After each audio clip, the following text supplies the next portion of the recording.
belly in the shot. Yeah, that's what I'm looking for. Like that? Yeah. All right. Hello. This is David. Wow, did we just start? Yeah. You should have warned me. We were Oh, sorry. Did you need to start it over? No. Do we need to start it over? No. Nah, they've seen all the nuts and bolts, the way the sausage is made. It's been very clear, I think, on these past videos. Yeah. So, I'm David. I'm Ryan. And we are Fairly Secret Music podcast, or whatever this is called, video thing. Our next installment in the Marillion thing, which this is technically part due of part two. Of part two is our next album is Brave, which if you're going to buy it now, at any point you're going to buy this, you might as well just get this version. I think so. That's pretty excellent. It is. I've ripped on the book editions quite a bit, but that really does. If an album should have been done in 5.1, this is the version. It's a sonic wonderment. We're appreciative that you're back with us after sitting through such a long previous show. 2 hours, an hour. Really, 2 hours and 9 minutes. Yeah, more time, I think, talking about the album than the albums themselves. By just a touch, just a few minutes, but still. Still. Hopefully you loved that video. And we got to tell the story about the new lead singer finding his way and stuff. I think there's a lot. Like Dave, he didn't know some of that stuff I was telling him. I didn't. And I'm not sure 100% of its accuracy. We say that on all these videos. There's a lot of legend. Right. You know, I think with any rock and roll band, I don't think that's something we have to be, like, ashamed of missing the details on. I think the legends, the stories passed down, that's part of the fun of the whole thing. Right. But we do try and be accurate, too. These are things kind of I've heard from the horse's mouths. Well, my favorite one, I was saying during our break between episodes, because we, even though you get to watch these separately, we had to do them both on the same night, because we committed to that. I pretended this is a new episode, or a new night. I'm at a stranger's house, and all I have is this green shirt that I wore here. So I was getting cold. I actually, I got pajama bottoms on, too. My love for Merlion keeps me warm.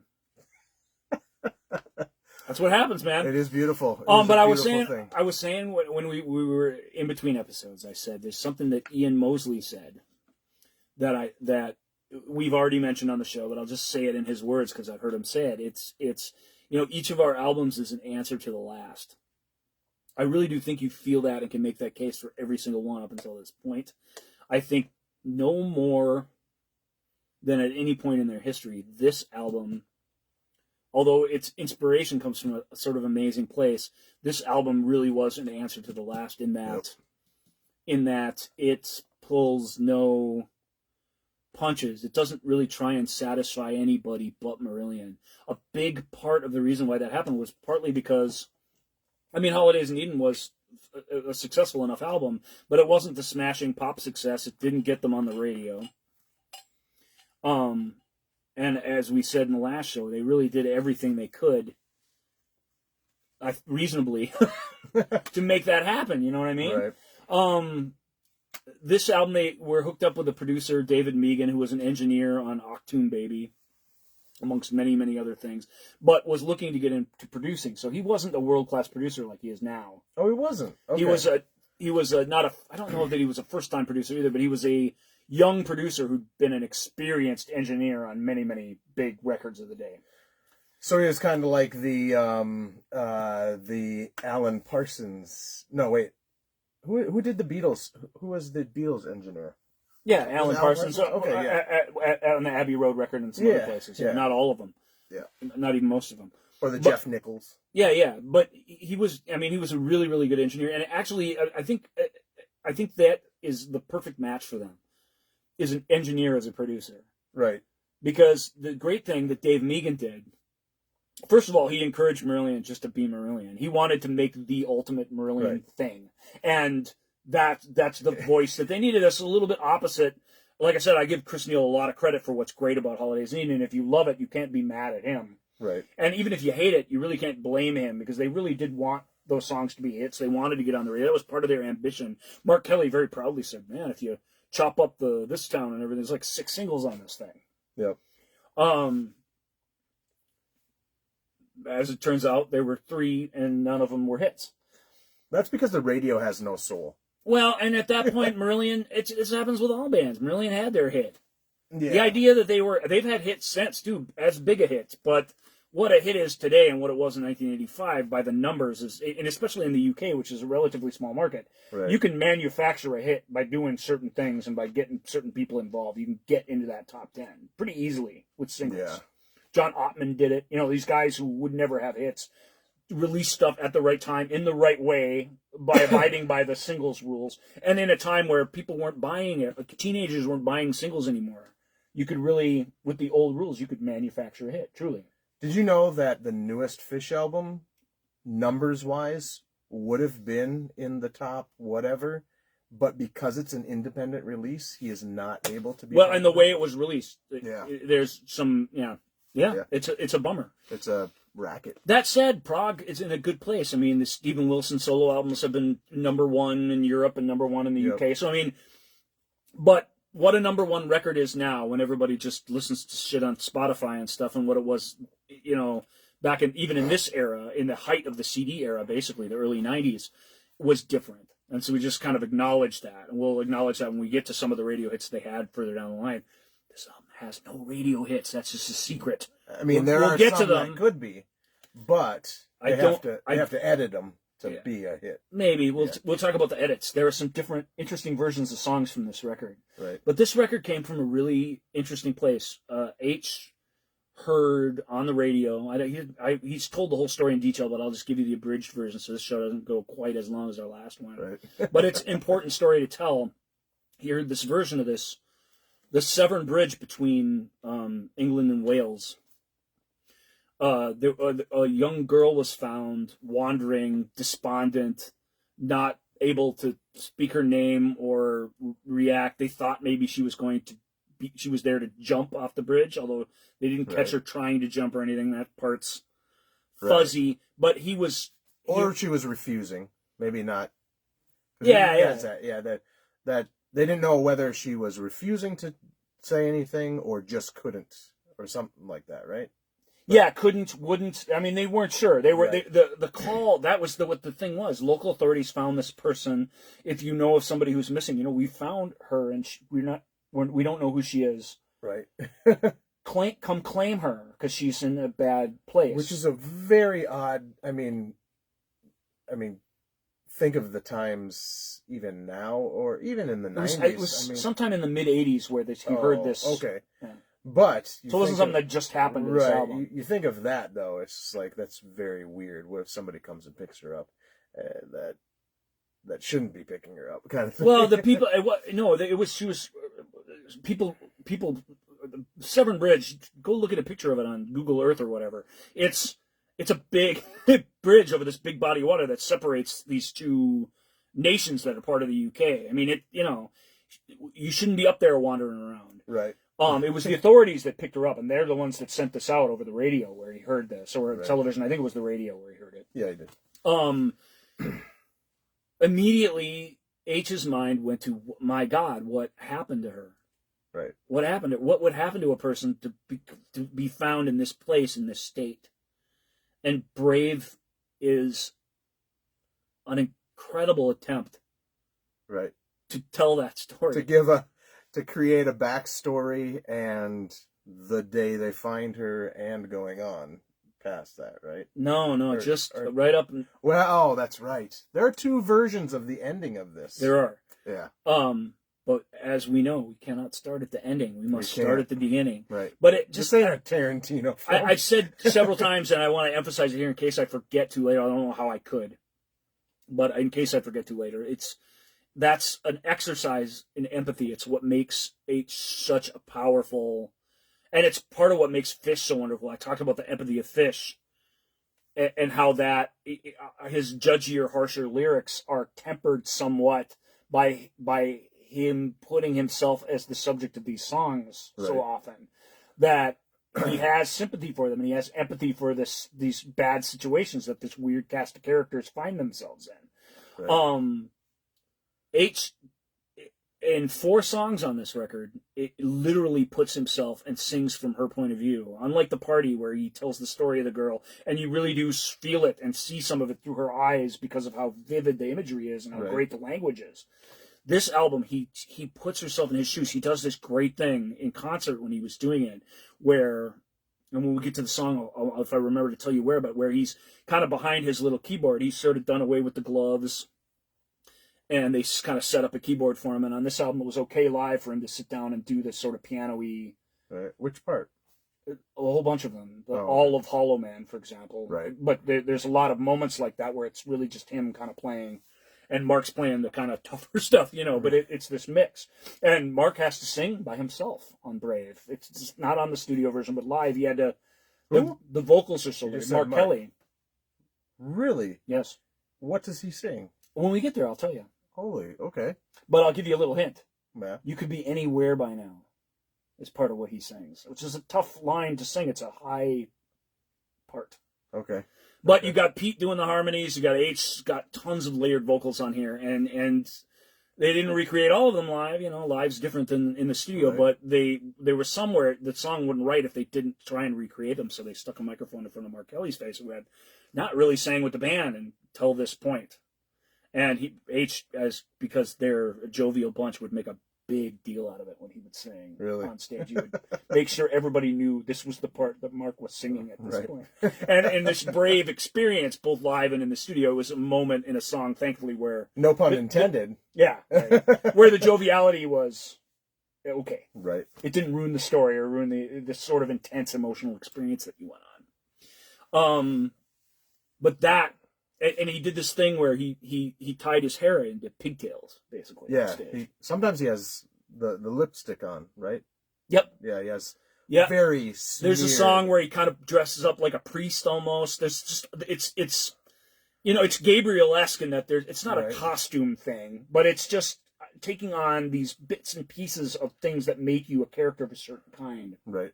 Right. And it is a concept album for all. It is a concept album. It's their most concept-y concept album because there really is. Even though I always say with concept albums, they're better when they're slightly abstract. You don't want to have a narrative that you necessarily have to follow. But this is a set of experiences and a set of different points of view that tell this same story that lead to this girl wandering alone on this bridge, not being able to state her own name when she's taken to safety by the police, and that's quite an undertaking. And Brave does have that double meaning. It defines her experience by the time it's over, and it really does say, we're going for it here. We're just going for it here. This is us unfiltered. This is us without an agenda other than to put ourselves in the place of these different people and to be closer together by the time it's over because of that. And I just love that. I mean, I love it. It's my favorite Merlion album for that reason. I don't think it's structured, and it's not a coincidence. It's not completely exactly alike, but it is very much structured the same way that Misplaced Childhood is. There are other really very much from point A to point B concept album that they also made. They're all kind of concepts in their own way. With a lot of, here's the song title, but we have different sections within that track. Are they separated track-wise? Like Goodbye to It All, it's all one track. They don't separate it on the CD, do they? I don't know. I wasn't paying attention to that. I don't think I've ever once listened to one part of that, absent the rest of it, so I honestly can't tell you. Right. It's hard to listen to Brave in parts and pieces in any way. It's one continuous piece of music, very much. It still has one break where there's a side change. Right. I think this is a much harder album to listen to as pieces than Misplaced Childhood. There are certain pieces you can pluck out of. Yeah, you can just. There's songs here too where you absolutely can. You know, you can listen to the single of. But why would you want to? Why would you want to? It's so much stronger in context, and its best parts are, as they went on to really pretty much prove, are almost inseparable from the piece as a whole. Yeah. Well, there are some separate pieces. The final track on it, for example, is very much a White Feather non sequitur. But let's say so good. But we'll talk about why. We'll talk about. We can't talk about the end. Can't skip to the end. It starts out with a song called "The Bridge." Yep, and before we start talking about the songs, just look at the cover. art is so amazing. Yeah, I'll show you the original. So here, I'll bring it like that. So that is a woman's face with a piece of glass where they wrote on it. And no, they're not, because you can see these are the track listings, so they didn't break it up, at least on the original release. Right, they didn't on this. I can't read here. But, so there are 11 tracks on here. And the instructions for this album is to play it loud with the lights off. Yeah. And play it loud, I will amend that. Play it loud with the lights off in 5.1. If you can. Well, it's such a good album anyway. Get but that version. The 5.1 is. Have you listened to it in 5.1? You haven't, have you? I haven't. I know. You wanted to show me the 5.1, so I was sort of waiting. I for do. that. And this is the album. He lives in a house. We're in a basement in a house in a neighborhood where we could play 5.1 all night, and the only person you're going to bother is your wife. Right. Whereas if I play it, I'm going to literally bother everybody in the southern part of St. Louis Park, Minnesota, where I live. So I just can't do it. I have the tools to do it, and I know it would sound miraculous, but I can't. I am, and the jealousy that I have is he has full-size speakers where I have shelf-size speakers. Well, if you've got the woofer, you can make that work. Yeah, I can. But we listened to the Beatles down here in 5.1. That was amazing. I caught all the separation. Yeah, it's great. But I really wish I had full-size speakers, especially for my quad stuff. Anyway, so shit, I forgot what I was going to say. I don't know, I'm sorry. 5.1, listen to it in 5.1. Loud with the lights off. Okay, first song, Bridge. Who did the 5.1 mix? Stephen Wilson? Stephen Wilson. He was still prog fans or prog metal fans. Yep. So Stephen Wilson... Dave Megan Engineering, Merlion are playing the instruments, and Stephen Wilson. Right, yeah. It all came together, baby. Right. At every stage and every time they've done this, and even when they do it live, and they played it live on this tour, uninterrupted the whole album. Normally, I'm play the whole album, but this was an album this was like a Lamb Lies Down on Broadway sort of experience where that's what they wanted to give you, was the whole experience of the album. But they talk about it because I've been reading that book, and they talk about it, and the fans were like, "What?"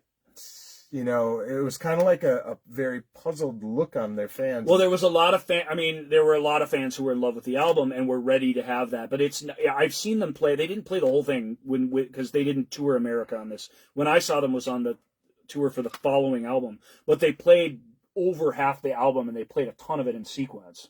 Nice. So you got the experience of it. Right. As best you could. They didn't want to do it all again, but they split the difference. They wanted to give us that experience in America where we didn't have it. And it was the same thing. The fans who'd been coming out but hadn't been buying these records, or they'd been buying them and slapping them on the shelf, or, they thought they sounded too much like Foreigner or whatever. So, sorry to keep ripping on but Foreigner, come on, man. Where were you the first time you listened to this? I was the first person anywhere that had this. Are you sure? Well, I'm not for sure because anyone could have had it, but this came out in January of 2004, and I had it on Thanksgiving break of 2003 or of 1993. 93. So I went online. There was an online club, Freaks Club. There was the FTP websites. I don't know how to explain the old internet to people before Netscape Navigator, which most people. So you special ordered it from Europe? No, no. I got a promo of it, a pre-release promo that was released 2 months before anyone had it. Oh. There were people who knew the band personally that hadn't heard it before me. I was the first guy on this internet thing, and I was so proud to write a review of it, track by track. Wow! And they were all like, "Oh my god!" And then another guy's like, "Well, can you write a review but don't spoil any of it?" So I wrote a second review of it that I tried to take the spoilers out because I was so proud of myself. And it was weird. It was this white disc with the IRS logo on it. And you could have walked right by it and not known, but it had the little four, which isn't even part of the album artwork, but it had the little Marill. It had that Holidays in Eden era logo that they were trying to do.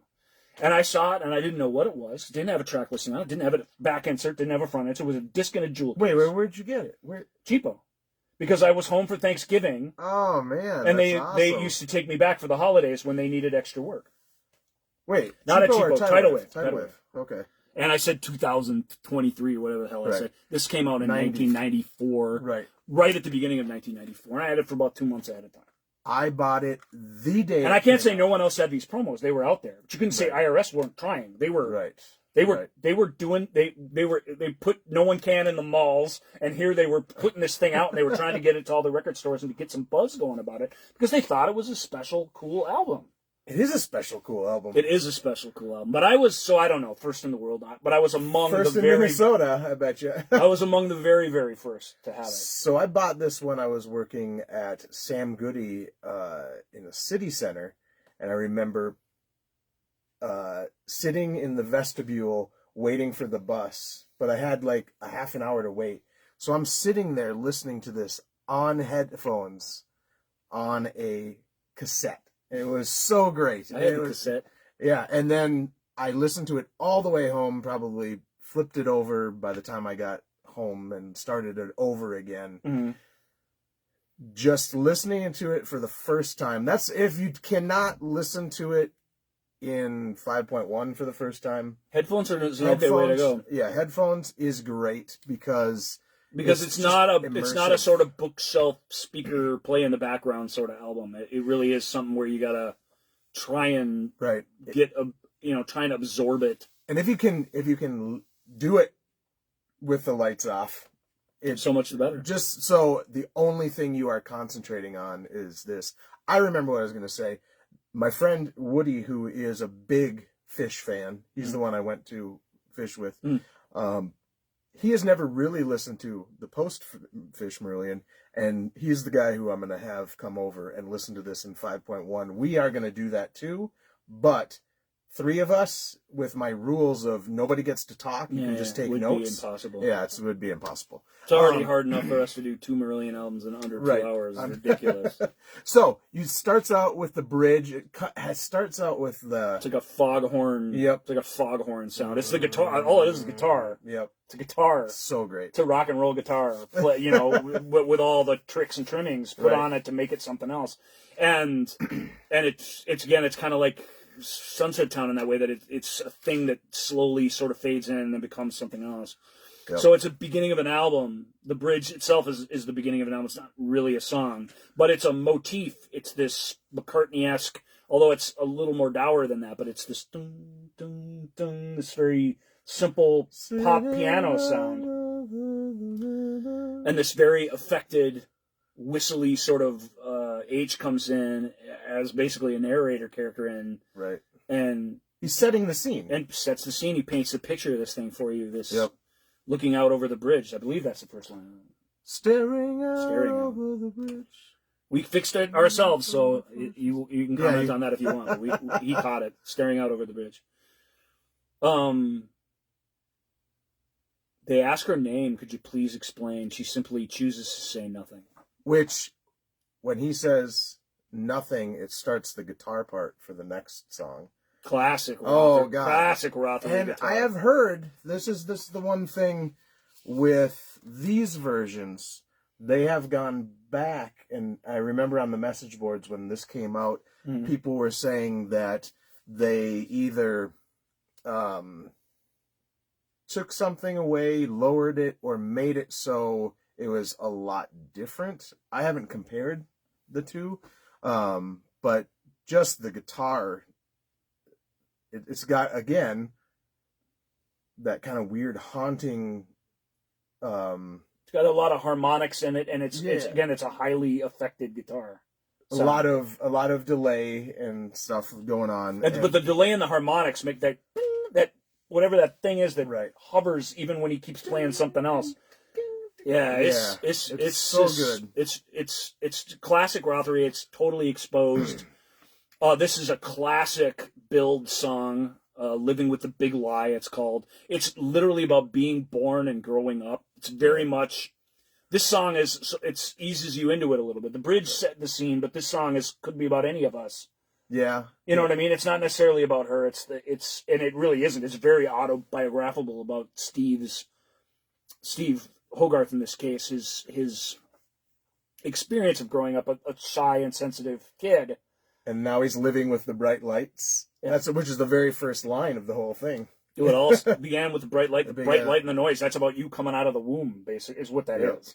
And the slap. It's about being born, man. I mean, it's really, really awesome. It's about growing up. It's about getting picked last when you're out at recess. It's about all that stuff and all those pressures and Right. that we all have and can relate to. So it's not specifically about her, but Which he also touches on in Ocean Cloud with, a little bit, which is about a story of a person, another story of a person where he puts himself in somebody else's right. shoes. Yeah. Yep. Which is on one of their finest. But this later is era. the sound of, I mean, as good as everything is happening, this is the sound, the vocal lines and the lyrics, the sound of somebody exercising a lot of demons about their childhood, and that's a very powerful thing, and frankly, a very Merlion thing too on an album. Just talking about this makes me want to go back and Well, listen right now. Yeah, man, and it's funny because Fish pulls the rug out from under you. He actually tells the story of childhood and childhood romance like it's all things are pretty great until they're not. Right. This really is. From the moment I came out of the womb, pressure. Right. You know what I mean? Just anxiousness, like all the hard things that we try to cope with. I never got over it. I got used to it. Yep. Oh, that's right. So here's a thing with this album for me. I can sing along with the whole album. I would say 95% of it, right? But I never remember which songs have what lyrics. Oh, yeah. I mean, except for Hollow Man and, you Sure. know, what is it? Hard is Love. Yeah. But, because it all just, it's like saying, hey, in that book, what chapter said this, you know? Yeah. I know it said it, but so I'm kind of looking at lyrics as we're going through this. That's great. That's great. Because I'm not very good at remembering which parts are in this. You were never any good at it. You never got over it. You got used to it. I got used to it. Yep. Yeah, Brave's a very personal album if you get into it at the right time, and I think it has the potential to be That's the studio where they recorded it. That's Copeland's place, right? Stuart Copeland's brother, who owned IRS at the time. And the crazy thing with this is Dave Meegan worked so slow. Yeah. And he was partially responsible for them going over budget, way over time. Way over budget. It's amazing. It came out 2 years after the singles collection, so I mean, it came out about when it was supposed to, but they were sequestered and buried in there with this stuff for so long. They also had they were very lucky that they were able to do an album with EMI after this album. Well, they could have been dropped. No, I know. But they had a record deal that had two more albums on it. Yeah, they had somebody working in their corner where they were able to do that.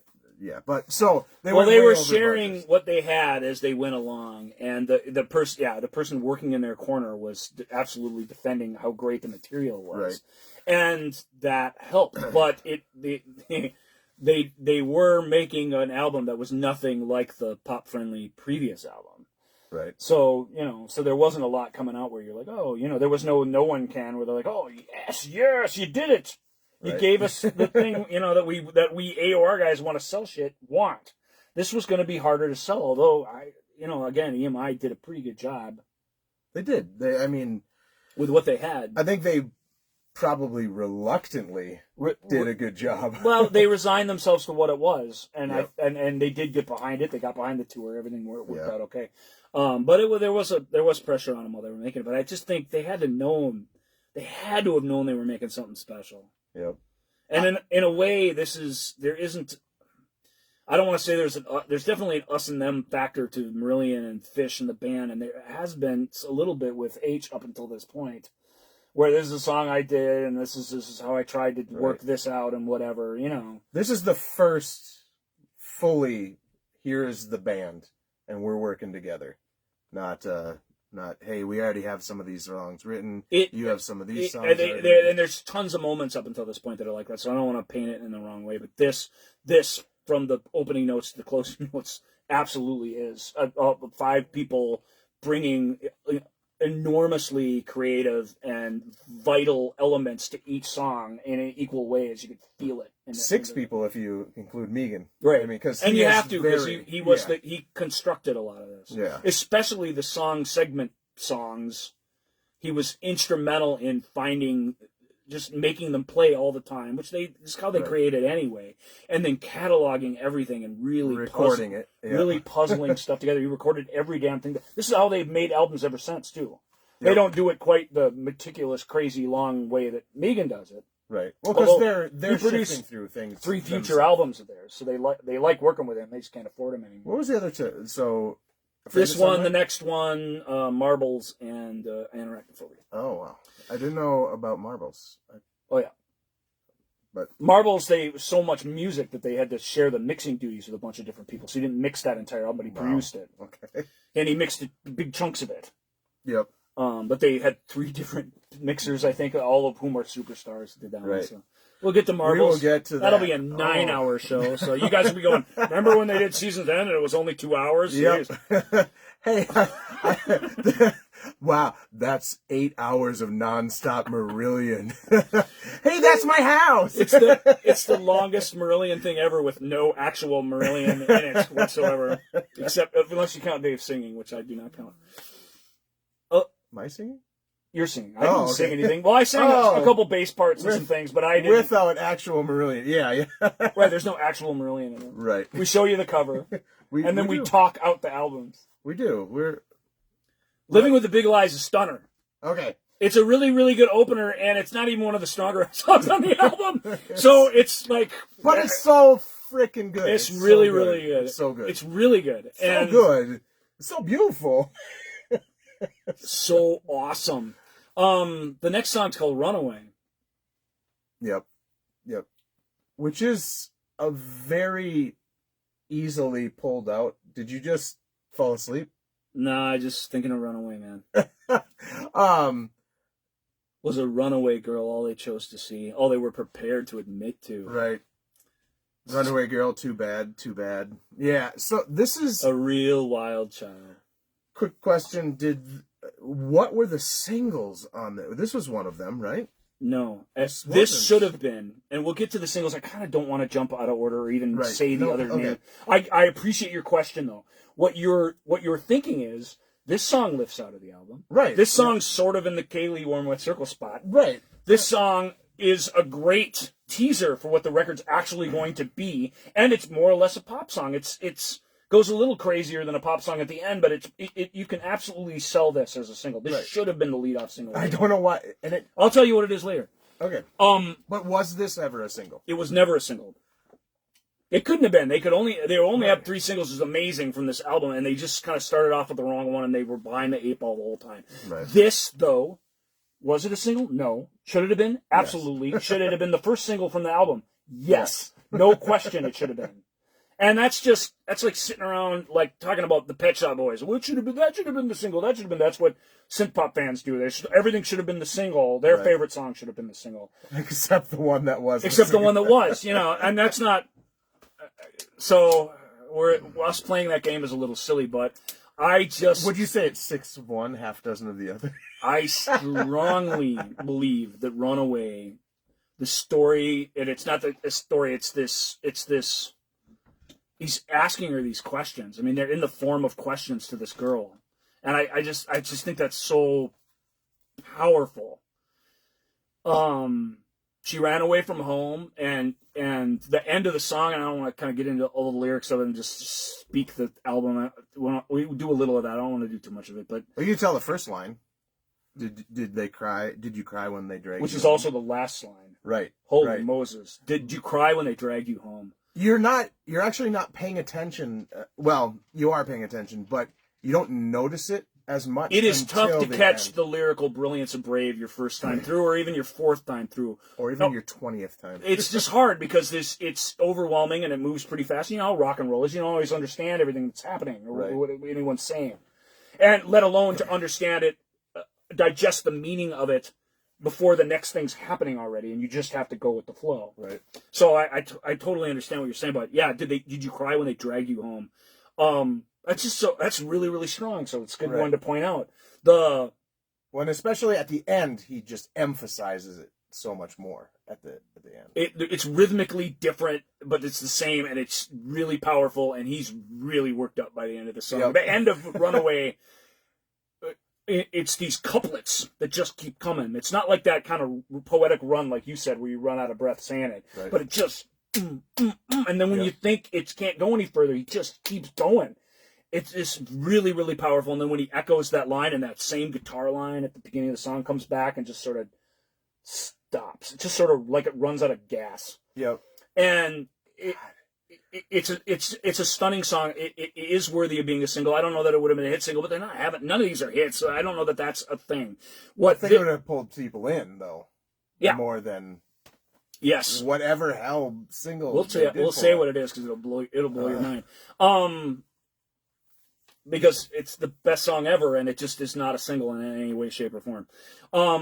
Runaway, though, could have been. It really could have been, and even if it wasn't, as a pre-release single that came out before the album, with a decent B-side, it really, really could have.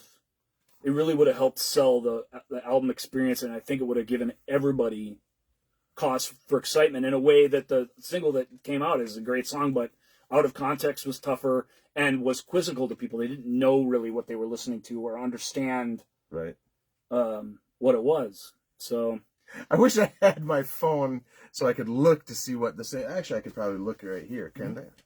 Well, you could just point at the name for me. Really? Yeah.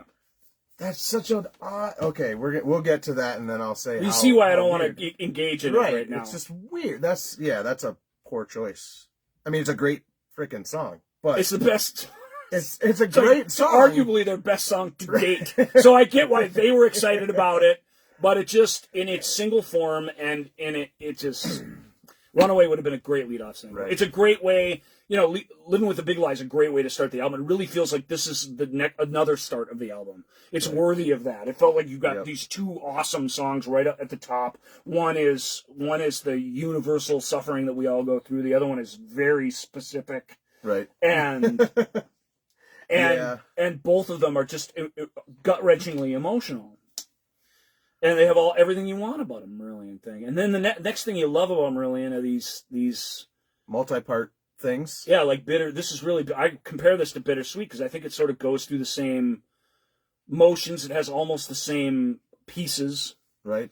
So it's called Goodbye to All That. Goodbye to All That. Yeah. And then you have Wave, Mad, Opium Den, Slide, and although it's really good. Swing. It's weird because it's called Goodbye to All That, but really the first movement is also Goodbye to All That. Right. Before you get to Wave, Mad, holy smokes. I was standing outside the Park West in Chicago when I saw them on the tour for the next album, whose name I also don't want to say.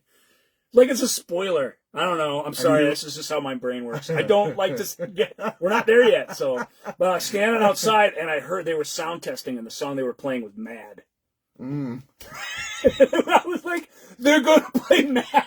You're like, oh, it's like you had Set List in 1994 or 3 or whenever. 95. But yeah, oh my God. I, to this day, am still jealous that you and Stevie went to see that. Yeah, and Jenny Shank, Jenny Shank. All three of us went. I dragged them to Chicago to do it. Right. I remember talking to Jenny at one point, and she's like, I said, "Hey, what are you listening to these days?" And she's like, I just couldn't take any more of the Marillion type stuff, and I'm just like, yeah, it doesn't surprise me, but Well, why was she ever listening to Marillion? Right, because of you. I was. When I got back from, I spent 2 months with this album before really anyone else had heard it. When I got back from Christmas break, I was playing it for all my friends. I was making them come over, sit in the dark, listen to it. Then they had such a cathartic experience doing that. These theater friends of mine. This is a very theatrical album. It even though it's nothing like what they were listening to at the time, it appealed to the dramatic side of them, like it does to me. And they had such an amazing experience that was the buzz of the campus the next day, at least our little theater world it was. Nice. And so other people wanted to come listen to the Brave in the dark, loud with the lights off. So you were creating. So I was holding these Brave part, like I was holding court in this little dorm room, Right. which must have been obnoxious. Like I care so much about it in my apartment now. I guess because I'm an adult. Probably about the size. But of when I room. was at college, I'm like, too bad. You're listening to Brave. Neighbors, everybody, the courtyard, Right. the world, parking lot, the people across the street, the Well, birds the in the beautiful trees. thing is they're trying to hide the pot and the drinking that they're doing. Yeah, To playing a live album from 10:30 to 11:40 was okay. Yeah, they weren't caring. They're just glad. Or you if they didn't come. did, they knew it wasn't going to go on all night. Right.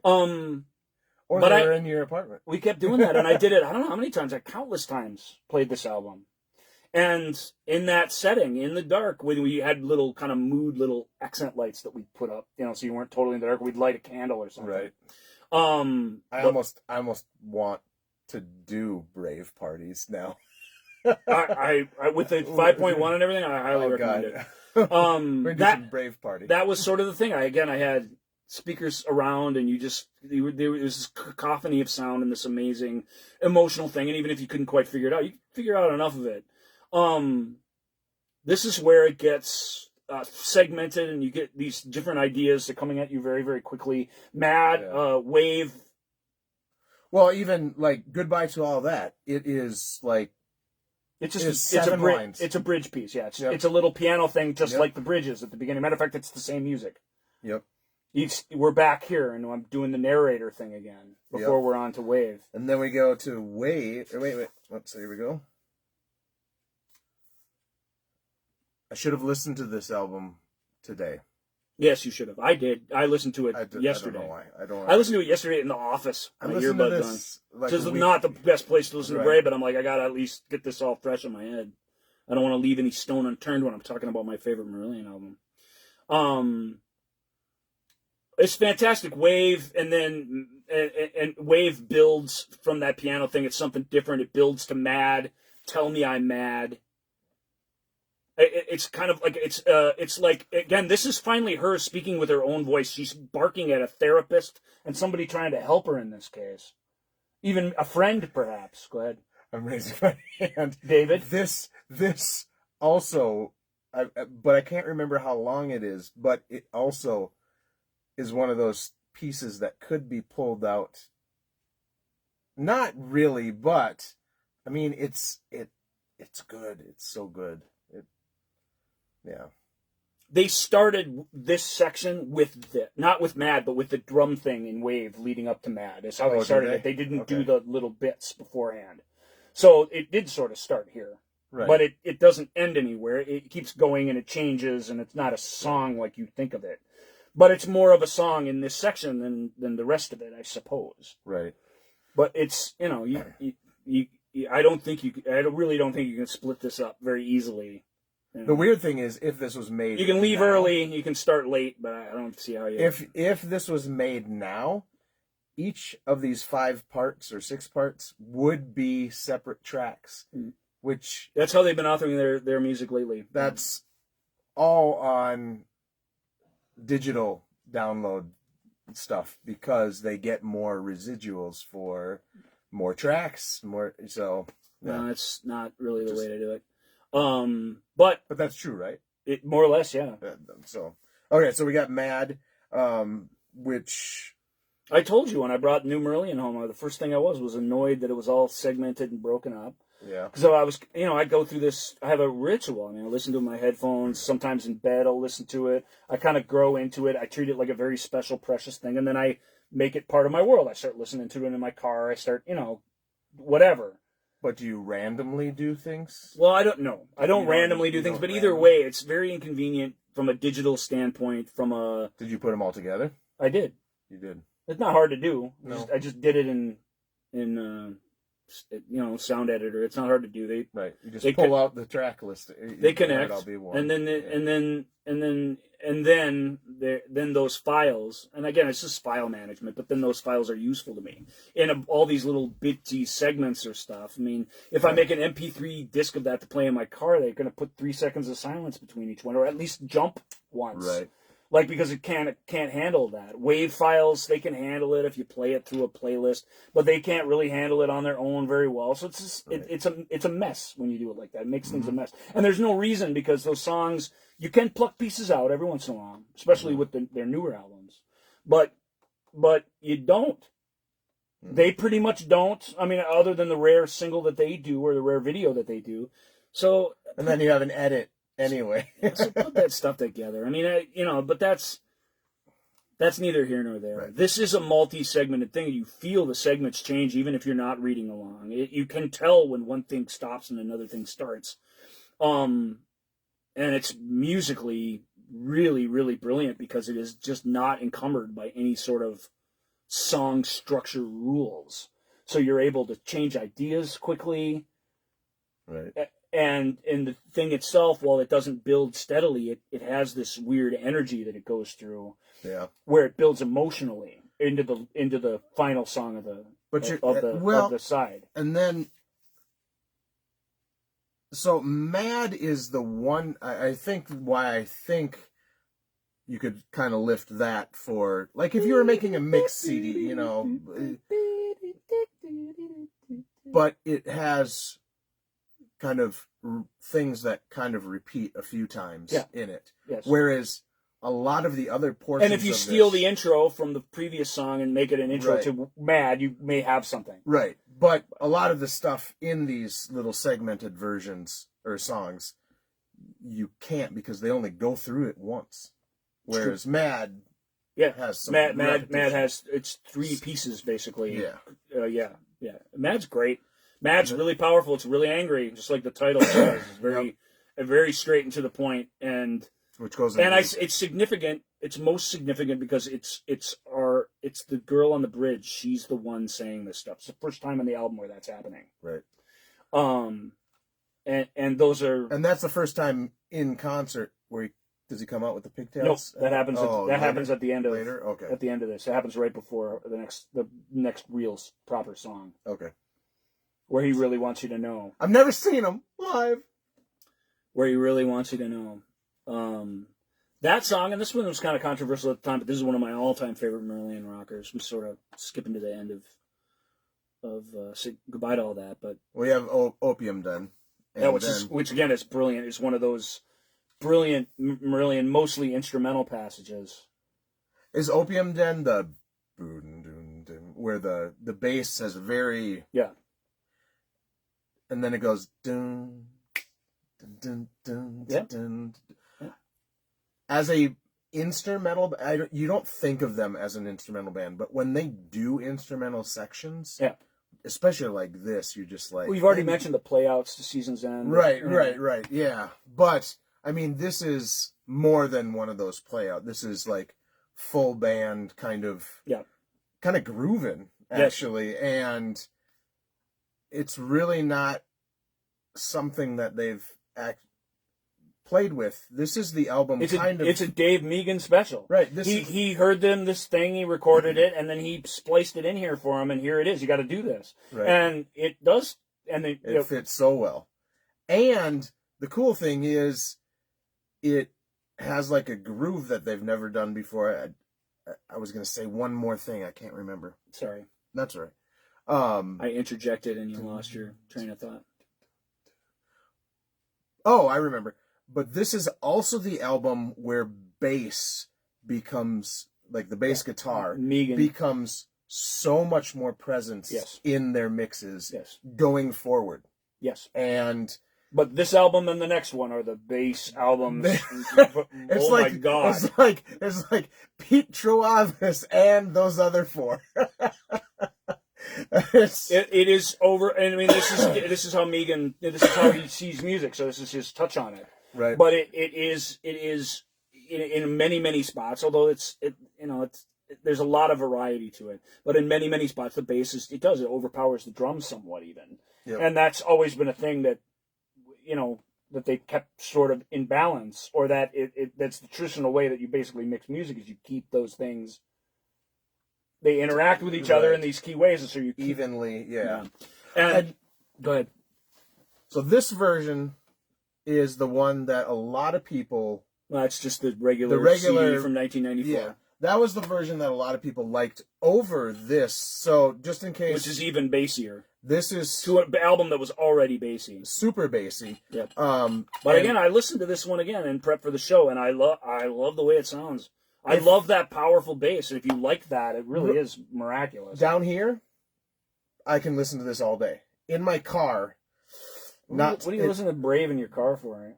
Because you just want to listen to it. It's because you're out driving at night and you're. It's all around you, and you are either driving and paying attention to driving, but you're doing nothing else except for paying attention to this. That's a good point. But this version is probably the best way, the Steve Wilson mix, because they remixed the whole album. The whole album, man. And there's also a Dave Meegan mix, which is very similar, if not the same, to as this. Yeah. So just got us several different options. Right. Yeah. And they're all genius in their own way. I mean, truly. Like, there's details that you hear on this, the 24-bit masters from '98 that, and in '98 you didn't need to be remixing a '94 album in '98. No.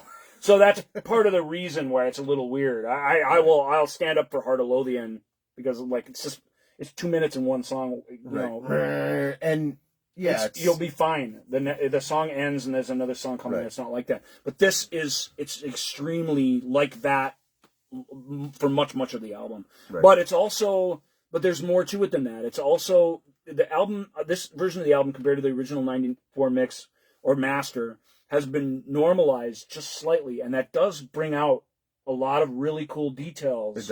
It does. So it is it's an album that you just want to revisit again and again and again, and it's an album that is, they're all very kind of loyal to what the thing is. There's no radical remixing going on here, but they all bring something different to the party that's really sort of awesome.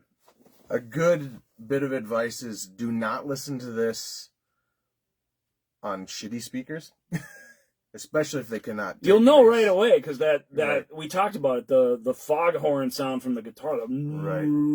It's just it's a monster coming at you. Earbuds. Don't listen to this for the first time on earbuds. Don't. If they're the right earbuds. Well, yeah, they have good ones. But they have earbuds that support good low end and stuff. Don't listen to them on Apple earbuds. Right. Or tons of other kinds of earbuds. But all right, so we get into the slide. Which I listened to this album last week, like I said, when I was doing my work in the office on Tuesday, yesterday.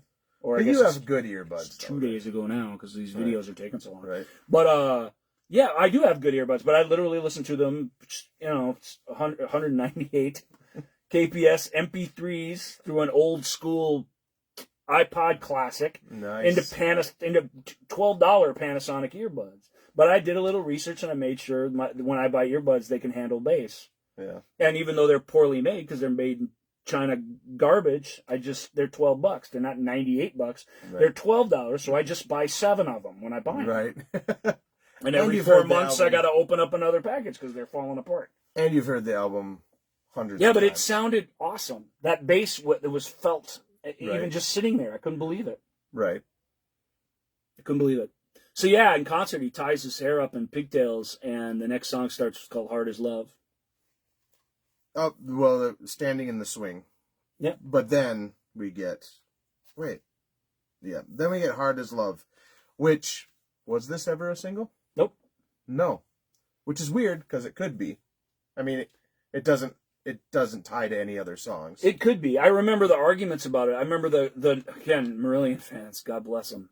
God bless them. They will tell you their opinion. There's a line in it. Say that love can be as hard as algebra.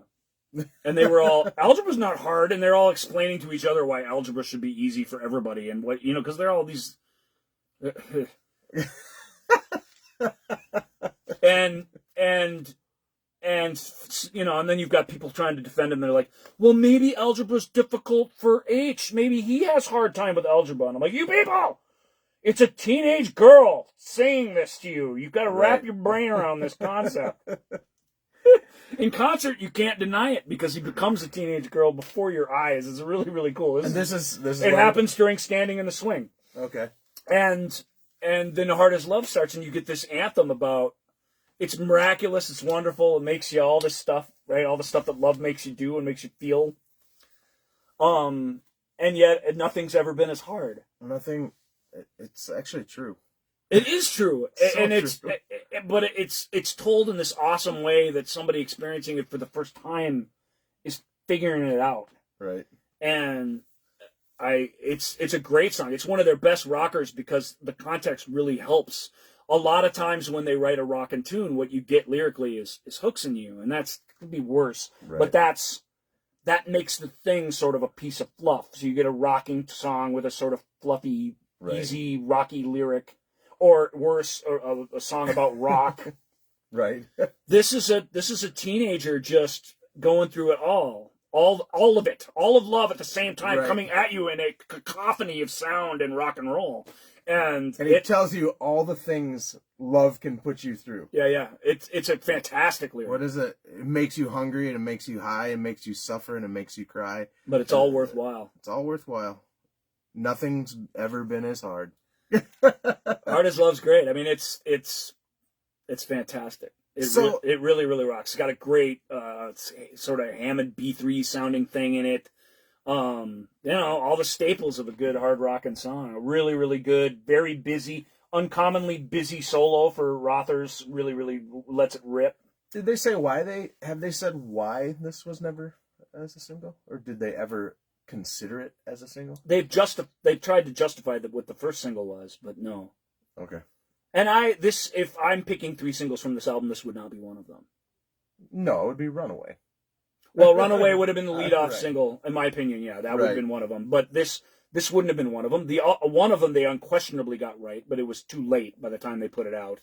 And the second single could have been an okay third single if they had a bunch of hits. Right. Or you could have gone in a different direction. But we'll talk about that when we get to the end of the album. We don't need to be talking about singles. Right? I'm gonna guess the next single that they did.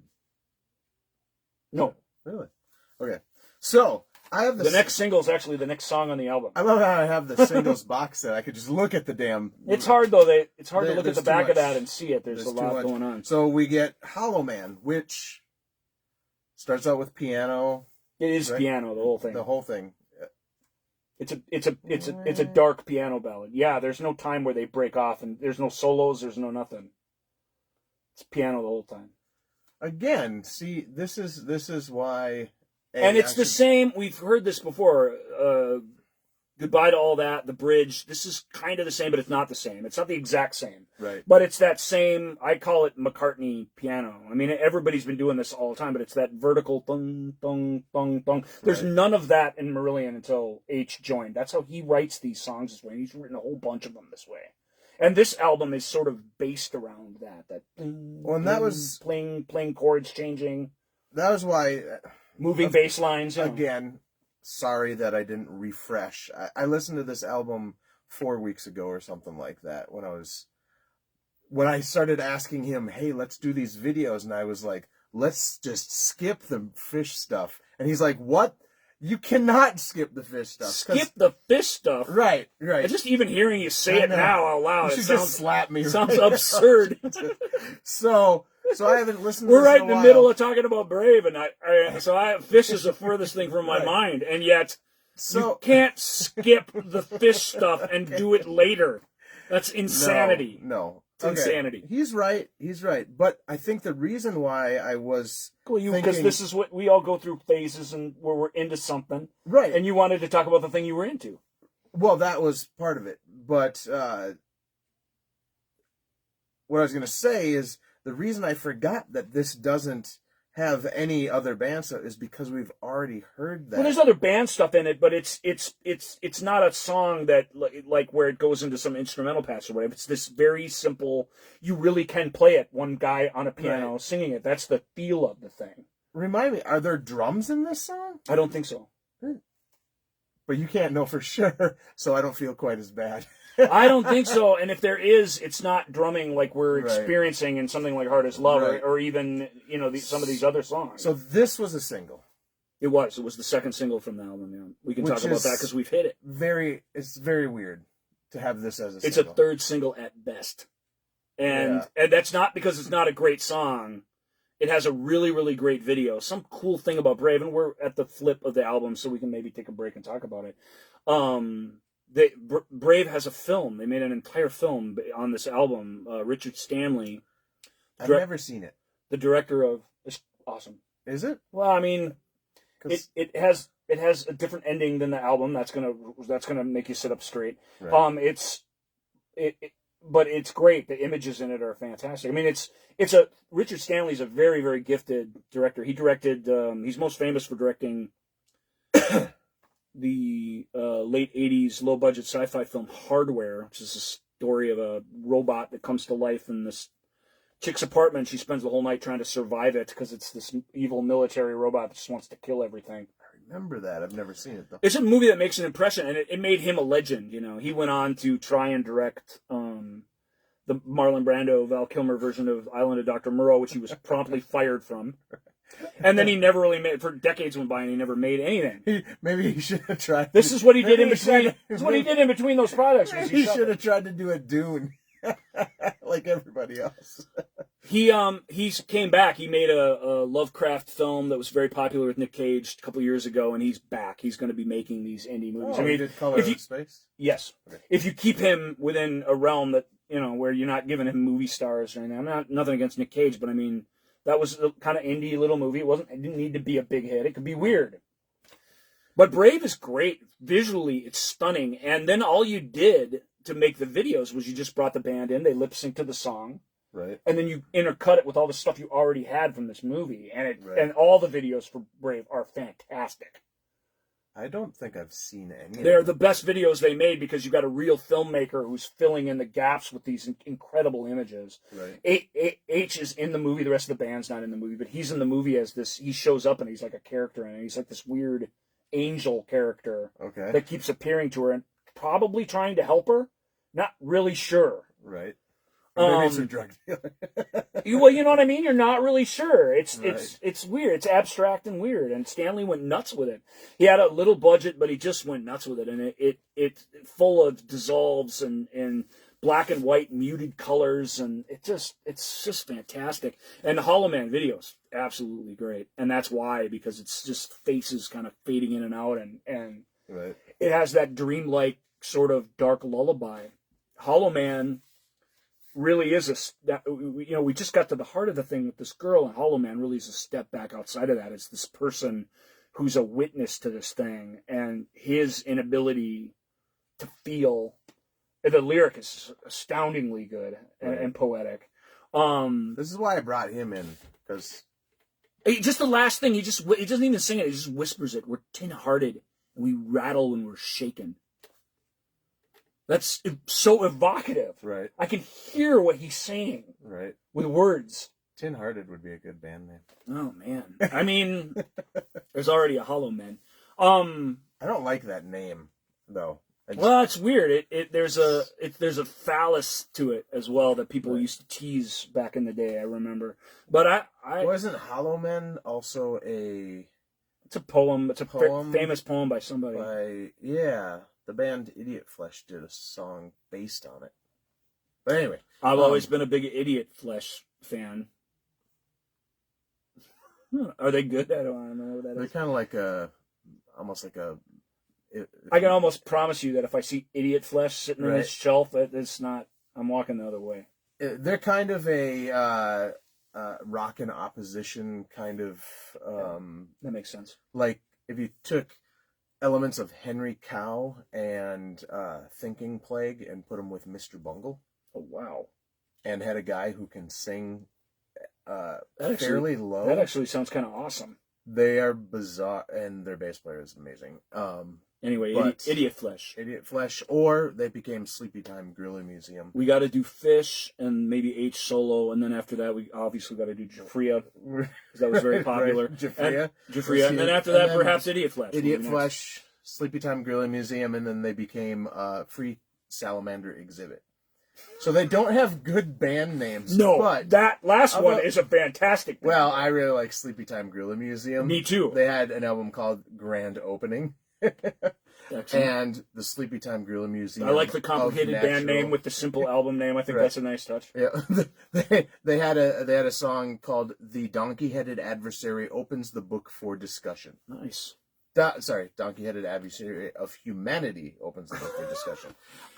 Ladies and gentlemen, Ladies and gentlemen, we're coming back to that was terrible. That we Alone did Again in the Lap of Luxury. It was kind of fun. You know what? Sometimes you need to catch your breath a little. There's going to be at least one or two people that are like, "Oh my God, Idiot Flesh! I can't believe you guys mentioned them."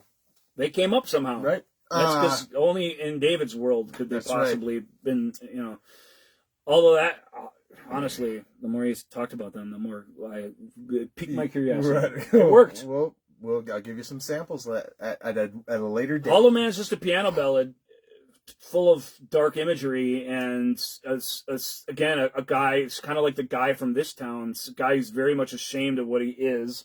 Yep. And not knowing how to change it about himself. And it's not part of a narrative, because again, you don't need a narrative, and you shouldn't ever constrict yourself to one, because then you've got to have one.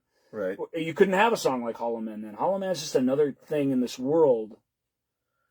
I will say, though, this song is deceiving because it's so beautiful. Yes. Then you read the lyrics and Yeah. you're like, wow, that's kind of depressing, And he's really good at giving you something pretty, like The Collection, which is also creepy, or this one. Hollow Man Hollow Man can prick you long before you realize that Right. poison paralyzes. It's dark. It's It is dark. I would say it's fucking dark. It's dark stuff. It's dark poetry set to beautiful music. Did you tell me to stop swearing? No, it's your show. I feel like I'm not supposed to swear because I'm in, Right, you can. I'm a guest. Well, I have. Did you? Yes. I didn't. Maybe not yet tonight. I don't know, Right. but I definitely have. But it goes into.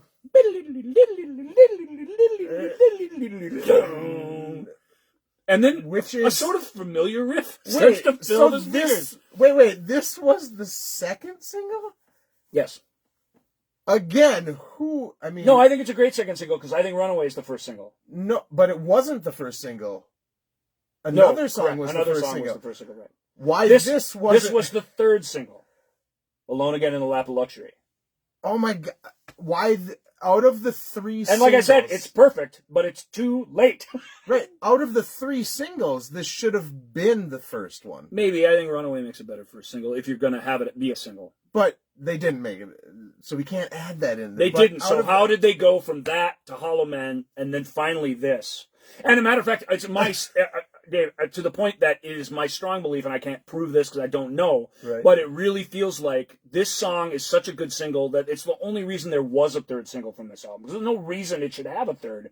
They're not selling singles. They're not, the album is applauded and it's beloved, and its legend's already sort of growing amongst fans, although it did divide fans like everything at this Right. stage. Yep. But it Alone Again in the Lap of Luxury is the third single because it's the only song that could have been, because it's such a great song in its 7-minute form, or its 9-minute form with the ending on the tag of it, or its 4:50 single edit. It's fantastic. The Right. video's fantastic. The riff's fantastic. Although again, it's very, very similar to The Last Straw. The guitar riff, very similar. Like if The Last Straw was written by somebody else, that guitar riff anyway, not the whole song, but Oh, okay. Yes, it is. it's similar enough that if somebody else had written The Last Straw, they could be sued over it. Right. It's similar enough to that, but it's I never- fantastic, and it's a kind of completely different kind of song. Big fat layered vocals, fantastic harmonies, fantastic lyrics. Again, from her point of view, she's back, and she's telling us about her being committed into a home for troubled children and the horrors that go on there that just make everything worse. That's what the song is about, even though it has this pop rock sheen to it. Right. See these people here? They look after me. Here's a photograph of who I might be. Did Helmer help him with any lyrics? on Yes. this? Yeah, Okay. he absolutely did. Although on this one, a lot of the Hard as Love stuff, You know, on this one, it's really hard to tell who's doing it because they really collaborated on this in a way that they didn't on some of the other albums. But this feels like Helmer all over. It really, really does. Even though it can't all be him because they you know, it's fantastic live. I love this song. I'm depressed if I go. I've seen him twice. I played it both times. Right. I have to watch the. It's big fat pop rock. You can totally lift it right out of the album. It's genius. In the album, this chapter of her life where she goes from being abused to being abused worse. See the little girl spiraling down. Right. It's just. It's horrific, and yet it's wrapped up in the music that's, you know, it is as powerful narratively as it is just awesome on its own. Remember, we told you this album has 2 endings. Yeah, it does. Yeah. It does. One of them ends the way it ends on the album, and the other one ends with the single edit. Right. And apparently, if it was the vinyl. Yeah, we'll talk about that. Yeah, okay. But yes, we'll definitely talk about that because that's a neat trick actually. But this also goes into now wash your hands. Yeah, but even in the lyrics, even though on the CD it has Alone Again with subsection Now Wash Your Hands, they have it all, but Now Wash Your Hands is one of my favorite parts. Now Wash Your Hands is not part of Alone Again in Luxury. It's the next thing, but it is related to it in its content. It is... Right. But lyrics... Wash your hands of me, and also wash your hands after the dirty deed that you did with me. Right. But in the lyrics, they just include them, but they don't have like a chapter. Right. Or a track. So, you know, I think that's just an oversight, but yeah, it's very clear where one ends and one starts. Right. Alone Again in the Lapse of Luxury rocks out and keeps going and going and going, and then it doesn't even transition. It sort of crossfades into a different song, which is Now Wash Your Hands.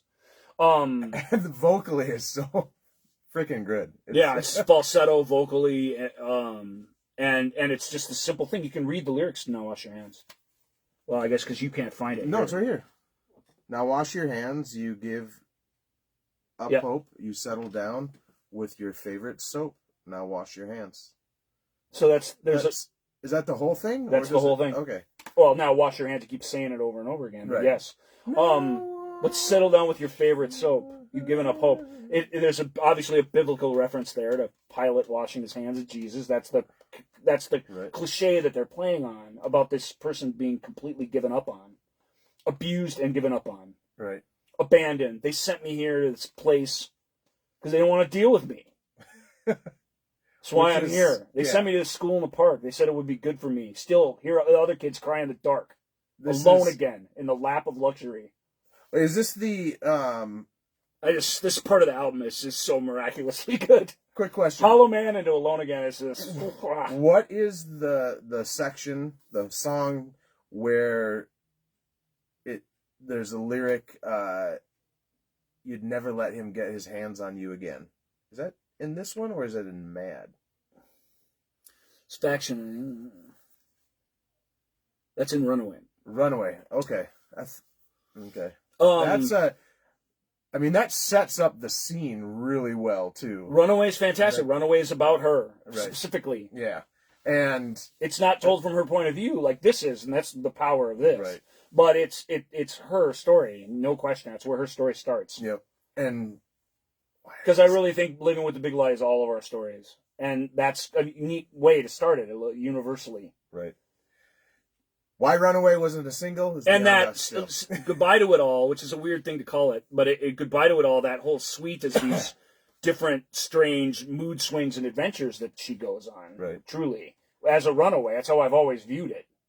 Hard as love, she hooks up with somebody. And finally feels... something. Feels everything. What normal people are supposed to feel. Well, that's not what the song's about, though. The song's about more than that. It's... No, what you go through to be in love.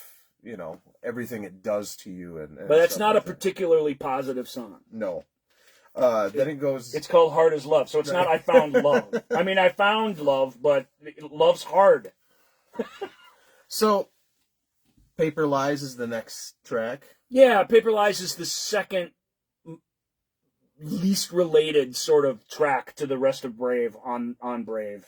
Maybe even the most unrelated. It's a cry out to the and this goes with how we learn this story on the radio.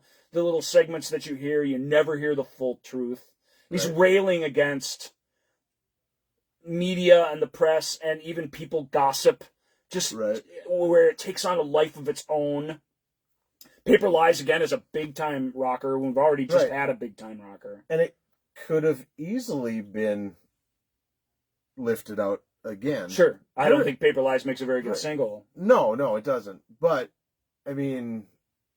I don't want to rip on it because I like it. It's here. Its musical energy sort of needs to be in this spot. Right. And I think it serves the album in that way. And I think that, again, taking a step back before you dive back in is important at this point in the album. So... It's lucky that Wash Your Hands is between the two, though. Yeah. Because otherwise it would have been too much. Yeah, and Paper Lies with that weird descending keyboard sounds like you're swooping up and swooping down. And I would say on this album, Paper Lies is the one thing I would pull out. Yeah, but the album suffers without it. It's good, but it's the worst song. Yeah. You can see I struggle to just say Paper Lies is the worst song because Paper Lies is awesome.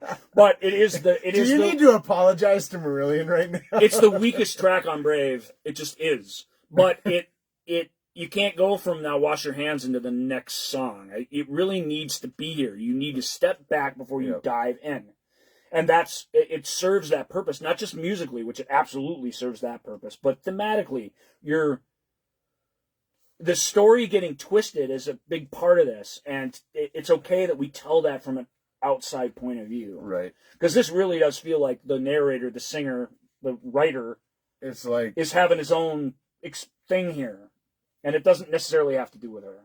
Right. But it's calling out that you're trying to tell somebody's story, but you don't know any of the truth. Because everything is half-truths and stuff like that. Right. So... Right. It's Paper Lies. It's attacking basically the press and the tabloids in England in a sort of meta way. But it 1993, almost 30 years later, nothing has changed. Mm-hmm. It's actually gotten worse. Oh, sure. Oh, geez. Sure, yeah. The scandals of 1993. Yeah. Come on. We're not a political or... But Paper Lies is as close to a political song as this album has, without question. Right. Even though it really isn't political. It really is, like you say, there's a philosophical edge to it. It's an edgy song, but it is, what is the truth? What you know what I mean? Yep. What I know what my truth is, and what I'm hearing from you is bullshit. And that's in the song, and it's powerful, and it works great. Well, and I've never thought about the title quite as, it's so almost literal. It's like, I mean, if you put the words, the news... It would call it out right on the head, the newspaper lies. But then this goes into... See how I move us forward? Well, that's tabloid culture, and, I don't want to say all news is like that, or all newspapers is like that. It's just, when you're selling something, you're not finding the truth. And that's basically the point he's getting to. Right. And it's a point H is passionate about. It comes out in the song. The song's a rockin' song. It's the least involving rockin' song, but it has a real cool thing to it. Like I said, that ascending and descending sound as you're on this roller coaster of. I don't like the keyboards in it so much, though. I like them. I mean, I don't love them because they're not doing cool keyboard stuff. They're almost for effect. Yeah. So I kind of know what you're saying. Yeah. There's a lot of that in the following album, too. So we're not there yet. The next song is the title track. Title track. But this is what I just called it before, a synth drone, right? A drone like on a bagpipe, just and you literally have Julian pipes on the song, which is stunning. And this song it's not a band song. It's a monologue. Right. This is the priest outfit song where this is really? like a eulogy. It isn't because no one's died yet. Yep. But it's this. Spoiler alert. Well, but it really is a eulogy out of time. Right. It's somebody standing up for this girl. It's just it's so enormously powerful. Brave. I had a tear coming down my face listening to Brave in my office 2 days ago. Nice. I'm a big pussy, so whatever. Right. But it's so powerful that the power could not be contained within this antiseptic place that I was. Right.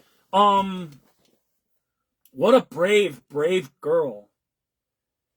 He is standing up for who she was and her worth as an individual. And after what we've gone through and what we've felt her go through, Right. and especially on repeat listens, so when you get all the way to the end of the album, this idea that this person earnestly recognizing the value in her is such a powerful thing. I just don't know how to say it.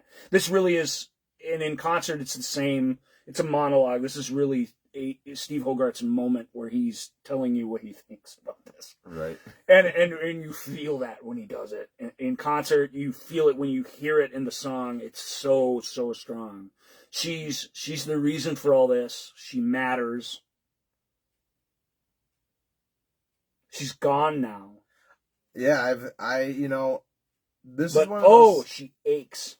this is one of those sections that I guess I've never listened to it as intently.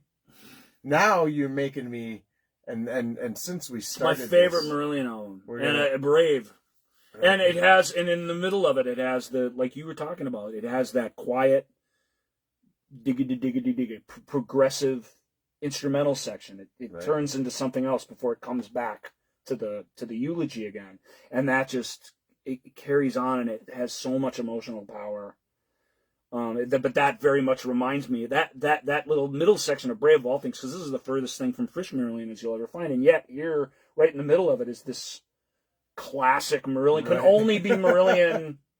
You know what I mean? Like instrumental passage where they all just interacting with each other, but it's dreamy and it's effortless and it's just incredible. And then he kind of comes back to it kind of harkened, if I remember correctly, it kind of has that same feel as what's the right before the spider that wanders aimlessly with yes.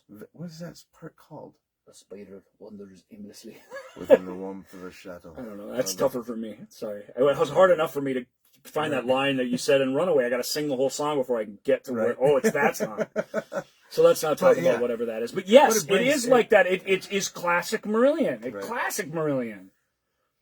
Which is funny because can only be Marillion. It's because it's a little glimpse of classic Marillion in a concept album by Marillion.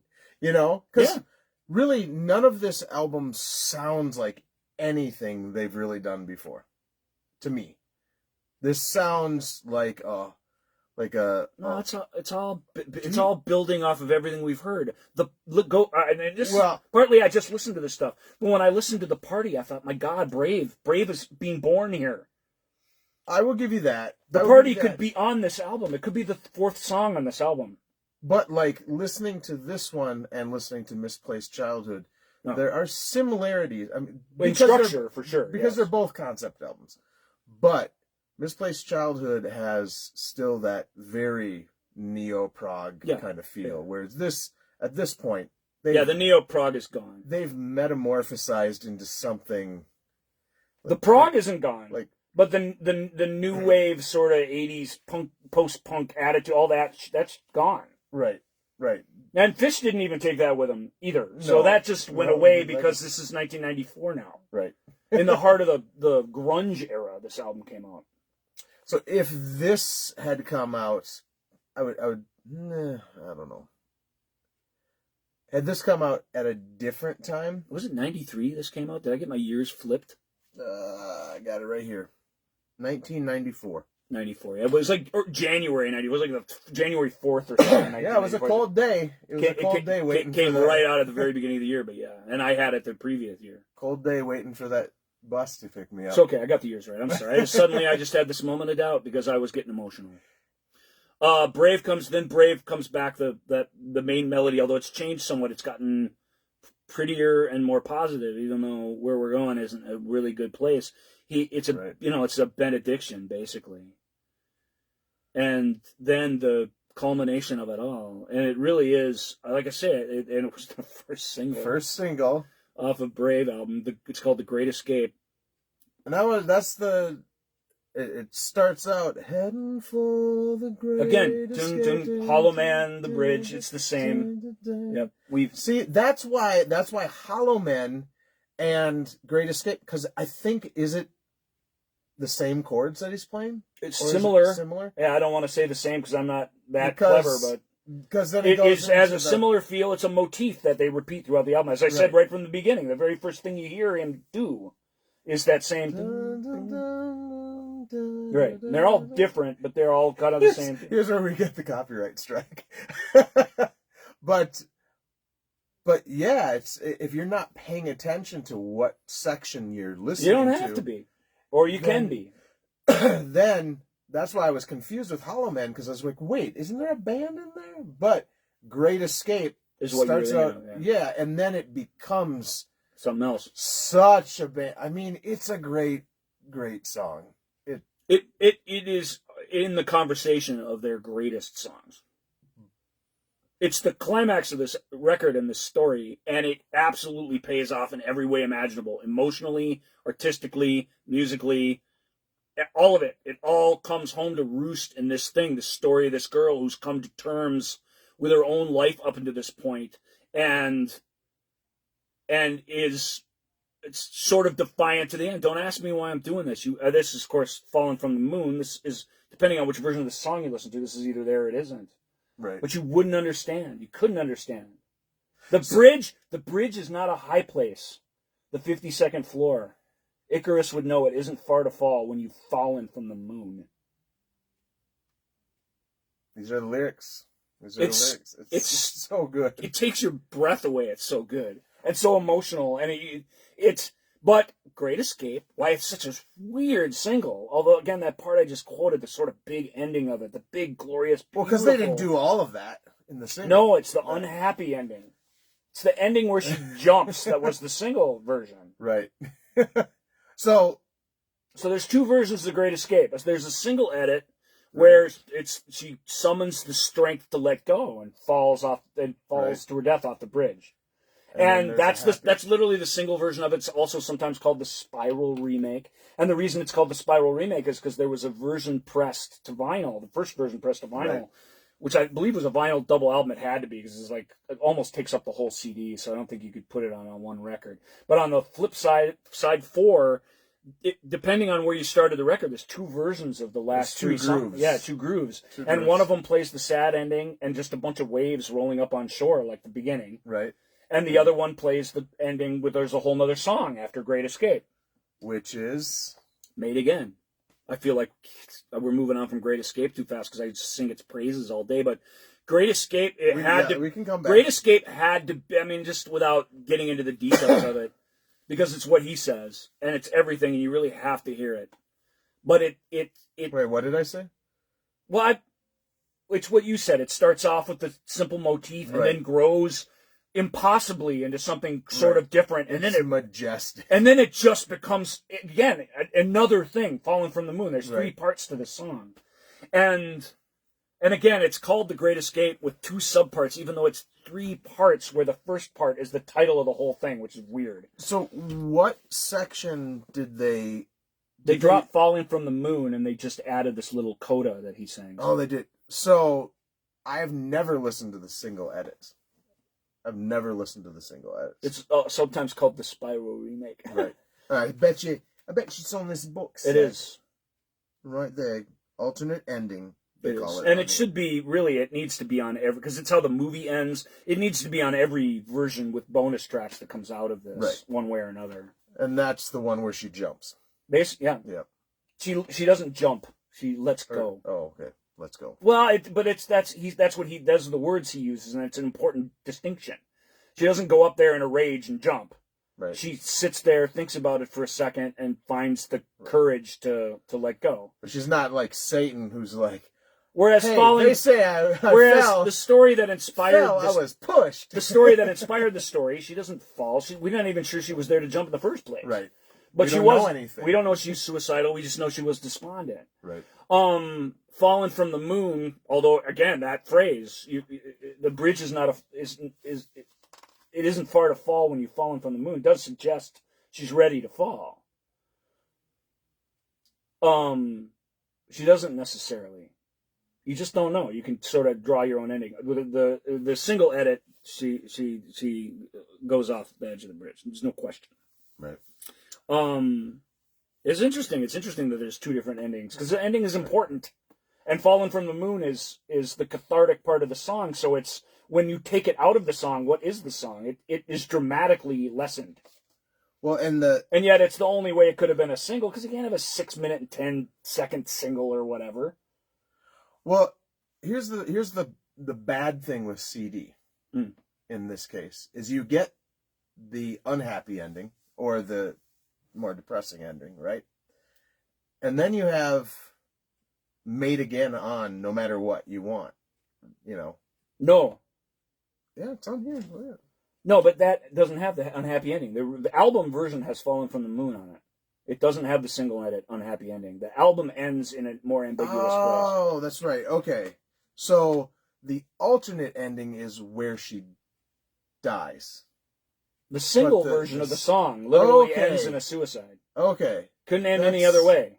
That's why I've always been confused as to Made Again. Now, maybe I explained it poorly, but I thought I just went through all this. Right. Like the last chunk of shit I said. Right. Yeah. No. The single edit has the unhappy ending. And the unhappy ending was used on the album, but really only in a gimmicky way. It's not how the album's intended to end. Okay. Great Escape's supposed to have "Fallen from the Moon" at the end of it. "Fallen from the Moon" takes it to a different level. It takes it to a metaphysical level. Like you said, the music is glorious. Right. You know, it's not the ending of the album, but it's the climax to the album, and it pays off in every way imaginable. And it does it leads you in a place where you can certainly claim that she kills herself at the end of this version of the album, but you don't have to think that on that version. It leaves it much more open to interpretation. In fact, it's not even dealing with that. It's dealing with it as a metaphor. See, I've never read through all the lyrics because we were already past the point where we usually had a lot of time to sit and listen to lyrics, right? At this point in the 90s.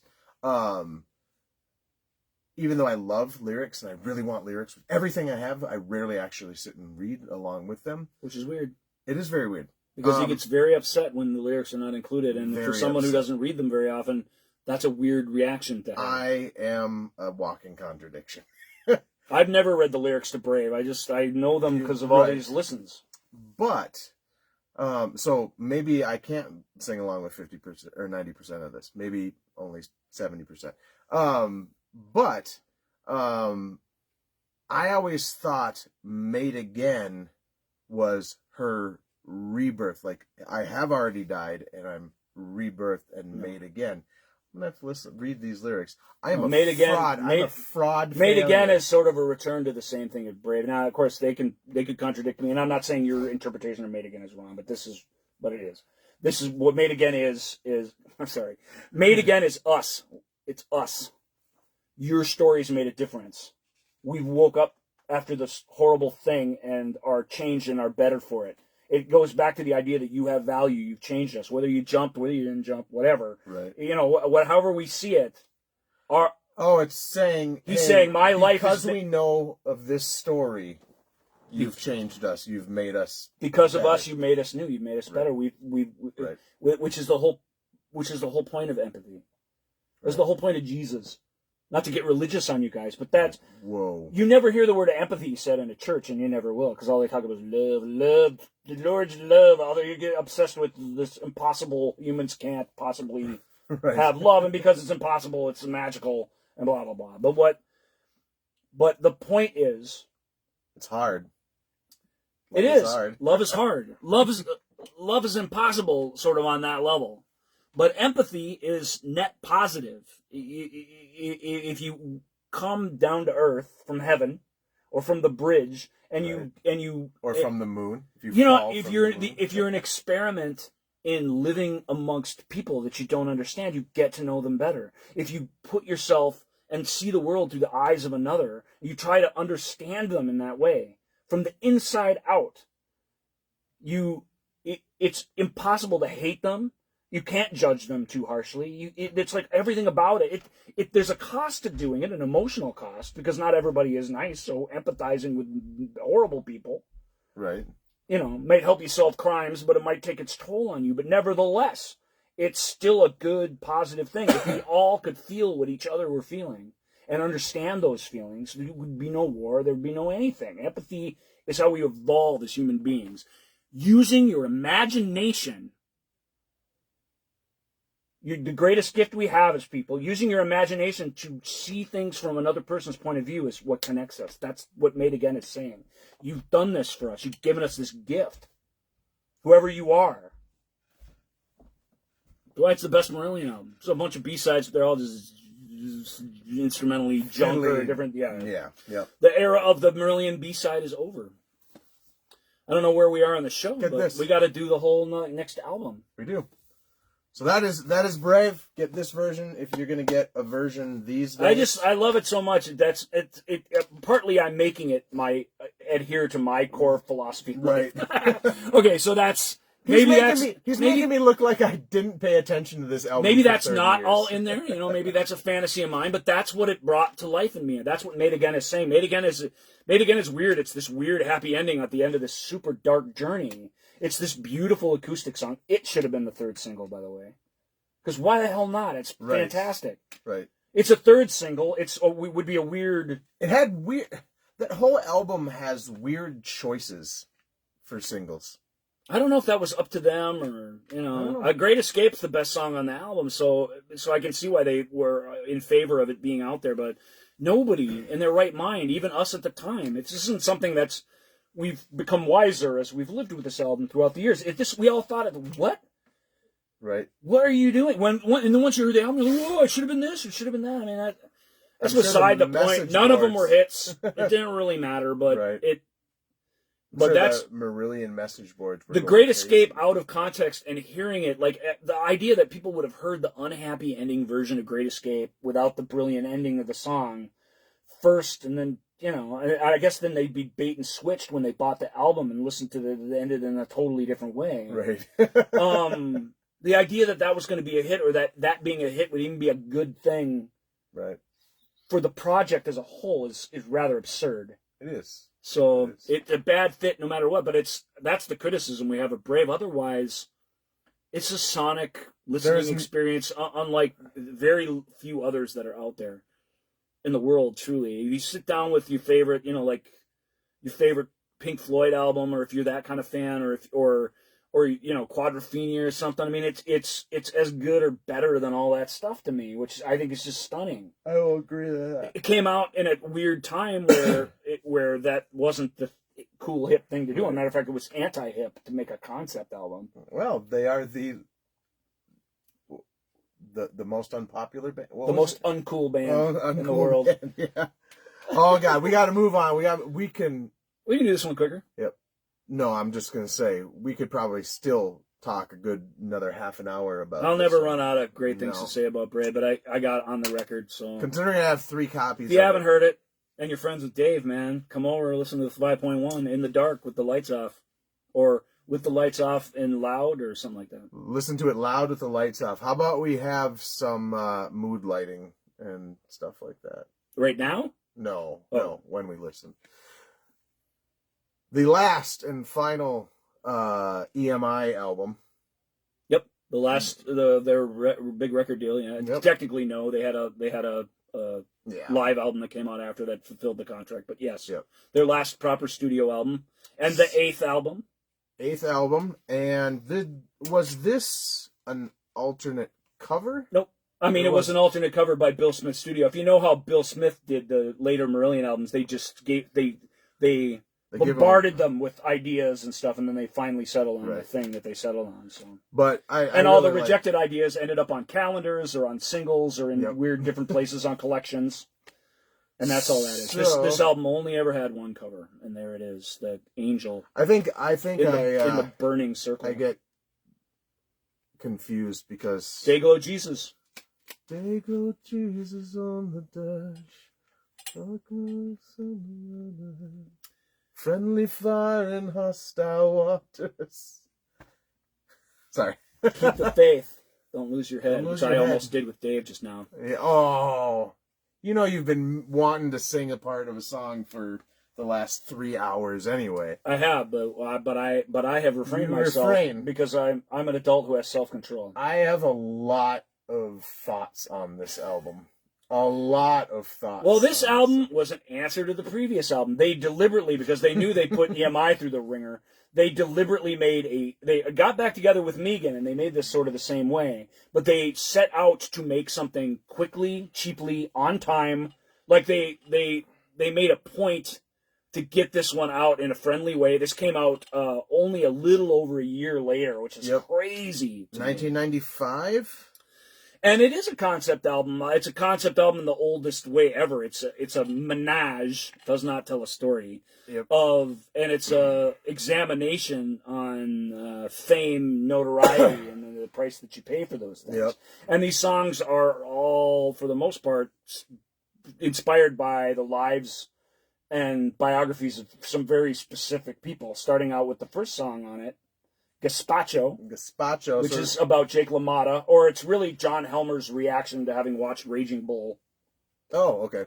It starts out with ding, ding, ding. It starts out with the ladies and gentlemen, the ring announcer. Although this song, and this is my big criticism of it, maybe I'll get that out of the way first. No, I'll save that till we're. It created a band that has that name for the band, which I just really don't like. Well, Gazpacho's not a made-up thing. I know, but you know damn cold well. Cucumber soup. You know damn well they're like, oh, there's a Merlion song called Gazpacho. Let's call her. Yeah. It's a horrible band name. Gazpacho's played at Merlion weekends as well, I believe. So they're aware of them, right? Not buddies, but they're. Well, hey, little fella, right? Come, here's a chance for you to play your songs.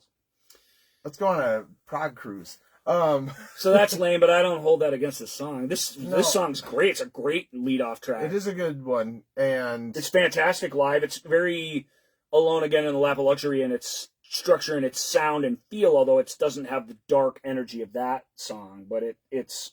And what's different about this album is it starts out with a rocker. Yeah, it starts out with a rocker. It doesn't have any darkness. Although it's slow, it's even before the riff. It's still got this quiet. It starts out with with sound effects. Right. Then it starts out with little twingling dingling before you really get into the song. Right. But yes, this is a rockin' song. Right. It's not a big rocker like Hard as Love is. No. It's that it exists in that great place where it rocks. It's full of energy, and yet it's full of their intricacy as well. It's not a sloppy riff rockin' song. Riddle me this, Batman. He only says Gazpacho once in this whole song. When your image is Gazpacho. Yeah. Which is weird. It's like, what the does that mean? Well, what should it have been called? No, I don't know. I don't know. But it's just like he was like, okay, what should we call this song? No, let's just call it that, you know. No, it's a great name for it because it's a nom de plume for who they're talking about. They don't say the boxer's name. It could be any boxer, although it's inspired by a specific one. Right.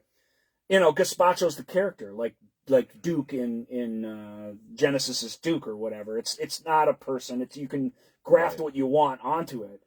Like I say, this is inspired by a specific guy, but the sound effects at the end of the song, which I really hate, and I love Gazpacho. I mean, what does it do at the end again? At the end, it's got the Bronco chase from the O.J. Simpson, which is a very topical thing when this came out. I remember watching. And not only that, after the Ring announcement during the opening, there's this John Lennon sound-alike who's doing it like some strange interview with somebody where he's right. You don't need. I mean, I get that they're grafting fame and stuff, sports in this case, but you know that it's about the album. But I don't like the John Lennon voice. I like the ding ding ding ring-a-ling. I think that's great. I love that it starts with a boxing sound. But I can't stand that it's somehow about O.J. Simpson at the end. I mean, I really don't like that. And that ending can only mean that. That's all those effects can mean. Yeah. It's It's about a high-speed chase, blah, blah, blah. Oh, and they've even said it, haven't they? Well, it's just what it has to be. But the song isn't about him at all, so why is that there? It's really. I don't weird. like those sound effects. You can do sound effects, you can do a plane taking off at the beginning of Holidays in Eden, but then you can't have a helicopter later and then have a spaceship after that. You just gotta pick what the hell thing the song is and serve that. Brave is loaded with trains, overhead trains and things, and all these sounds of the alleys and water dripping and all these incredible things. And so I'm sure they're taking their cue from that. But these are specific things with people's voices saying stuff. Right. And that stuff has to count, and it can't, each one you add counts against the previous one. But Gazpacho's a fantastic song. That's just my one weird criticism of it. Yeah, it's great. It's almost like putting too many ideas into it. Right. I hate the second song. I hate it. Cannibal Surfboard? Yes. Why? I dislike the Beach Boys so much. Do you need to slap me at this point? I've asked. Well, I mean, I don't dislike the Beach Boys, but this doesn't sound like the Beach Boys. It's about the Beach Boys. I know, and it doesn't quite sound like Marillion. It definitely has a weird surf song vibe, but it ruins it for me. I love it, and it definitely has some Brian Wilson, But it's about Brian Wilson. I know it's about Brian Wilson, and that alone is. A lot of people hate Cannibal Surfboard, but I always thought they just thought it was silly and they wrote it off. Like you hate it because you don't like the Beach Boys and you don't like they having written a song about them. And it has elements of Beach Boys, and even elements of Beach Boys just, ugh. How can you love the Beatles so much and hate the Beach Boys? It's so weird. Because the Beatles are so much better. Well, the Beatles. Okay, well, we can't get into Beatles versus the Beach Boys. Obviously, at this point in the show, would be ridiculous. It is about Brian Wilson, John Helmer. It's primarily a John Helmer lyric. Yeah, it's and he's a comedian. It's part of his. He does a lot of things, but part of his job is a stand-up comedian. Helmer, yeah. Oh, okay. And so this has got a very goofy vibe to it. It's about this. It's about a hot chick that this dude on the beach is falling in love with that's gonna eat him by the end of the song. And she's luring him in like a siren from the ocean, Dave. And yet it has all these references, does have all these references to Mr. Wilson, where's your sandbox and your beard? You're still looking for the perfect microwave. So it's a parody song of a surf song, but it's not very Beach Boys sounding to me. It just isn't. It's enough for me that it's got the references in it, but it's just not. It's just not. That's the part they don't do, which is what I really appreciated about it. Right. Musically, it's a ton of fun. Live, it's great, although they don't play it live very often because fans don't really like it. But those fans are smart. I love the song. I mean, I don't love it, but I... Not saying you're dumb, but... but I really, really like it. It was to be the second single from this album, but there never was a second single. What was the first single? Beautiful. Oh, yeah. Which, for my money, is their best ever single. Yep. It's not their best ever song, although that's coming. It's on this album and not the last one, in my opinion. But it is their best ever single. Like, I think H can't write a more positive, beautiful sentiment wrapped up in a perfect pop hook. The personality of Marillion, unlike no one can, where that feels muffled somewhat. I feel like it's here in all its glory. She can't really complain about that. It's the Ted Lasso song of. It really is. It's such a positive. So positive. Everybody knows. I mean, although there's a sadness to it as well. Everybody knows we live in a world where we give bad names to beautiful things. Right. Let's talk about the bass for a second. Sure. At this point, bass in this album, bass on the remaster is insane. Bass on this album in the first place was crazy heavy. Crazy heavy, and that's why I really want original master CD, like the original CD. It won't help. No, but it's a lot less, I cannot wait until they from do a bass the frequency stance, it's going to be somewhat less, but it is heavy in the mix. It has always been heavy in the mix. Yeah. But the beautiful thing is on this song and the following song. Wait. I know the following song he uses fretless bass. Does he use fretless on this one too? Maybe. But this is where... Sounds like it could be. This is where Pete basically said, look at how effing good I am. And he's always been great.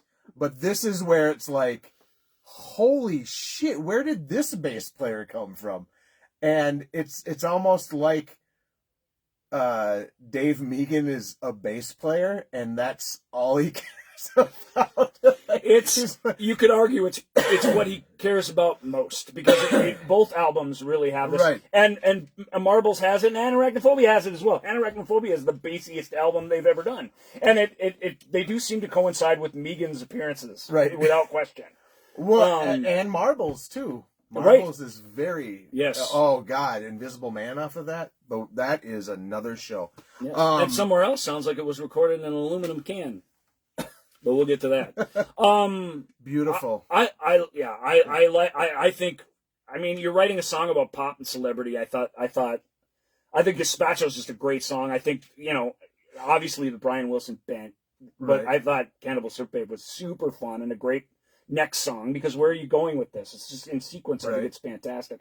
Beautiful, I think, is their best single ever. I mean, I love it. The weird thing is, so... It might be their best music video, too. It's wonderful. Everything, most of the stuff on here is about a celebrity, about whatever. But Beautiful isn't. Doesn't really fit that. And I think that's what makes it stand out also, is it's very... It's just it's an observation. The Afraid songs themselves aren't either really about a specific thing, but yeah, but this one really isn't. This is really, it's him singing from the heart about something magical and glorious, and the melody is wonderful, and it's all there for you. If you don't like pop songs by Merlion, then maybe you won't like it, but in any sort of just world, this should have been huge. Yeah, because anyone who's ever heard it that I played it for that likes that approach to music adores it, and it's hard to imagine a person not. Right. Yeah, I think it's my wife's favorite Merlion song. Yeah, it's my friend Sarah's always we don't see each other much, but she's always like, "Oh, play it Beautiful," right? Because we played it in the summer of 1995, and you know what you tell her to do?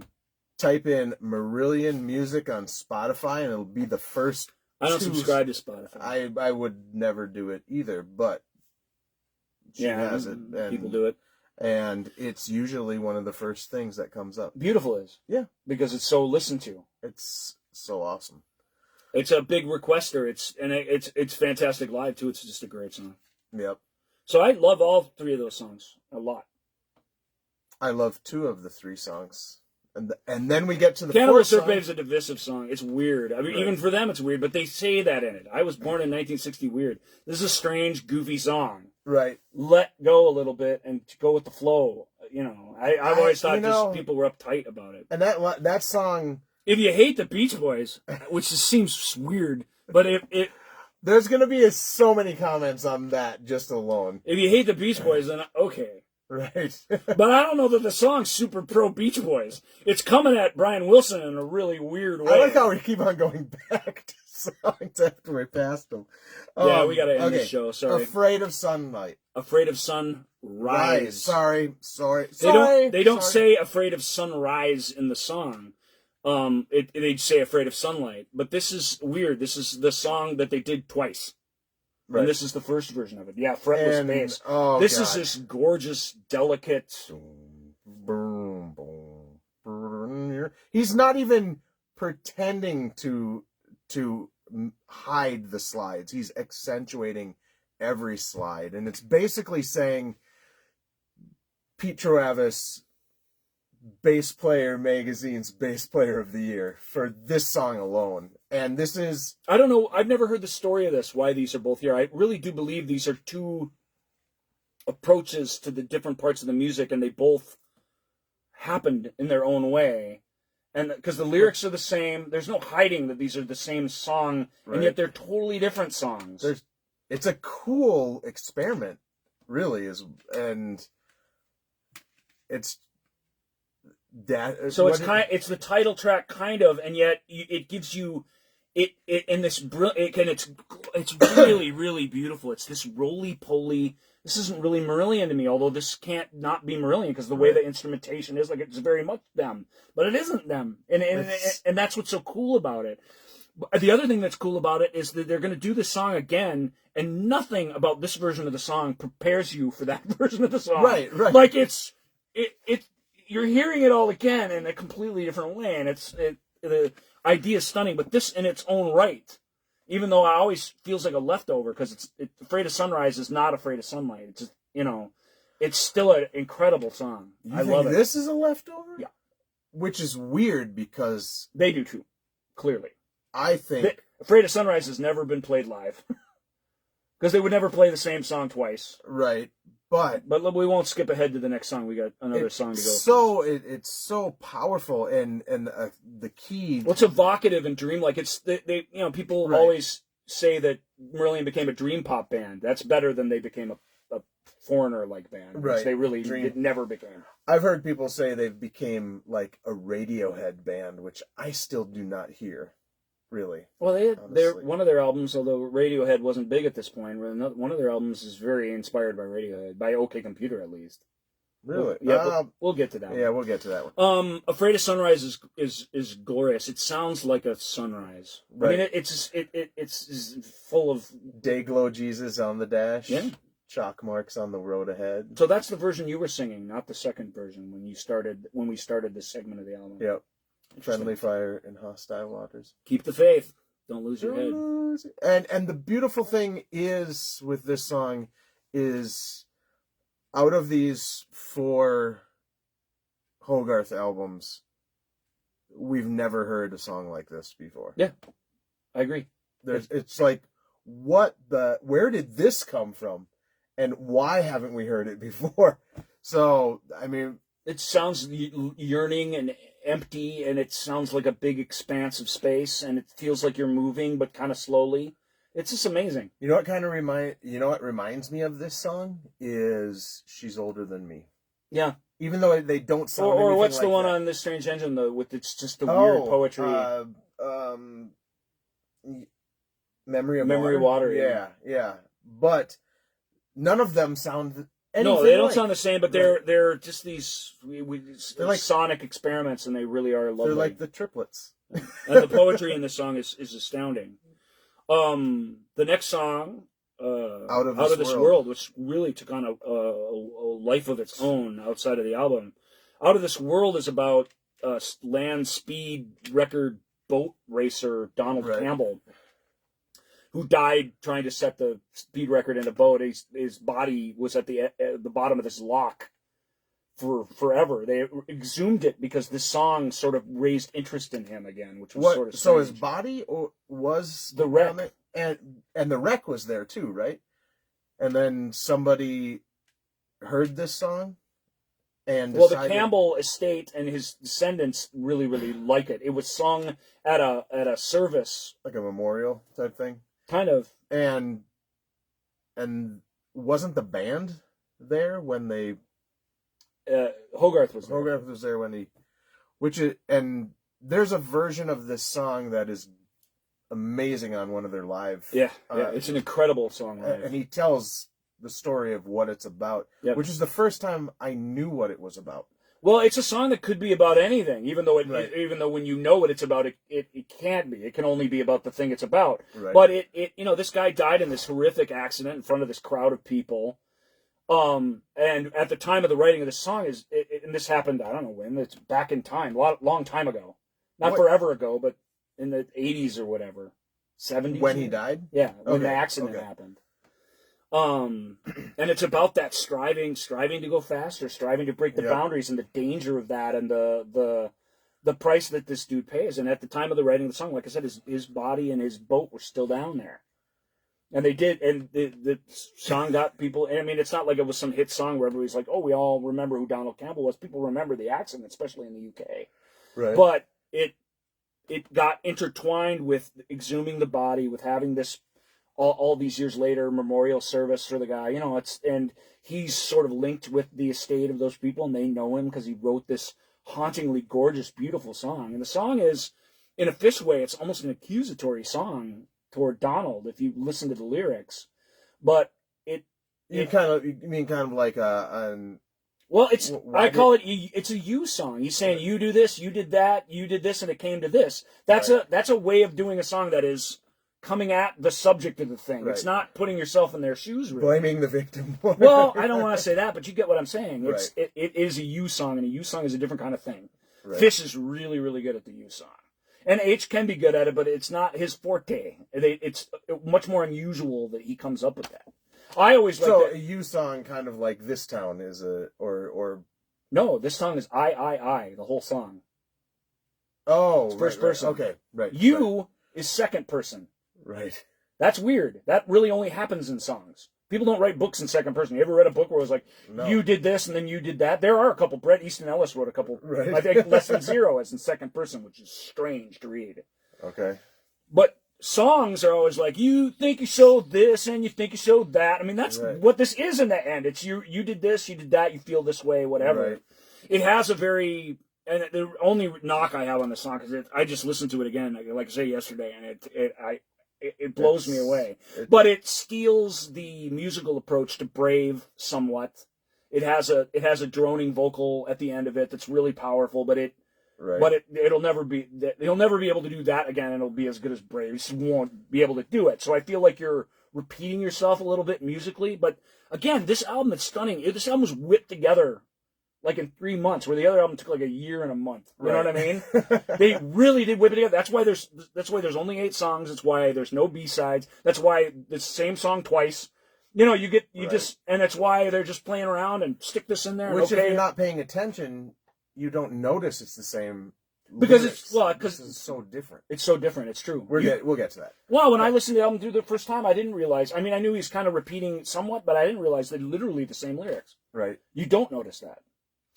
Out of This World's it's an amazing tune. I mean, it's an amazing Marillion tune. It was one of the big song too. It's a great big song with several different movements. Yep. This is a song that until the last. And I didn't know who Donald Campbell was. Started with reading the interviews, and then you read the whatever. And even in '95, you couldn't just go to the Wikipedia page. You had to kind of puzzle it together, which was really fun. I didn't know until that Christmas concert video. Yeah. And that is when I started really, really liking this song. Yeah. Which is weird because I should have liked it. Yeah, because it's great. But knowing the tragedy of it, it really does help. It helps make it even more majestic. It helps crystallize the meaning of it. And yeah, I totally agree. All right. Afraid of Sunlight. We finally get the title track. Yes, finally. Even though we were teased before, like, yeah, we're not gonna. Afraid of Sunlight is my favorite Merlion song, and Afraid of Sunlight might be my favorite song ever. Really? Truly. Afraid of Sunlight's like my theme song. I felt like he was singing it at me. It's a dark lullaby with a chorus that I think has to be heard to be believed. When you see it live, it knocks your socks off. It's the greatest chorus I think that they've ever done. I don't know what's going on behind his singing. How do we now come to be afraid of sunlight? I don't know the term for what they're doing musically, but it lifts the thing with so much power and so much emotion that I feel like the song can't even contain it. It starts out with this dark, whispery road on a highway, as you say, Day-Glow Jesus on the dash. Right. You're driving down the empty highway. The sun's down. It is about fame, sort of in that way. That you don't let it. I don't know. It's a lullaby. It's a dark lullaby that's like a theme song for night people.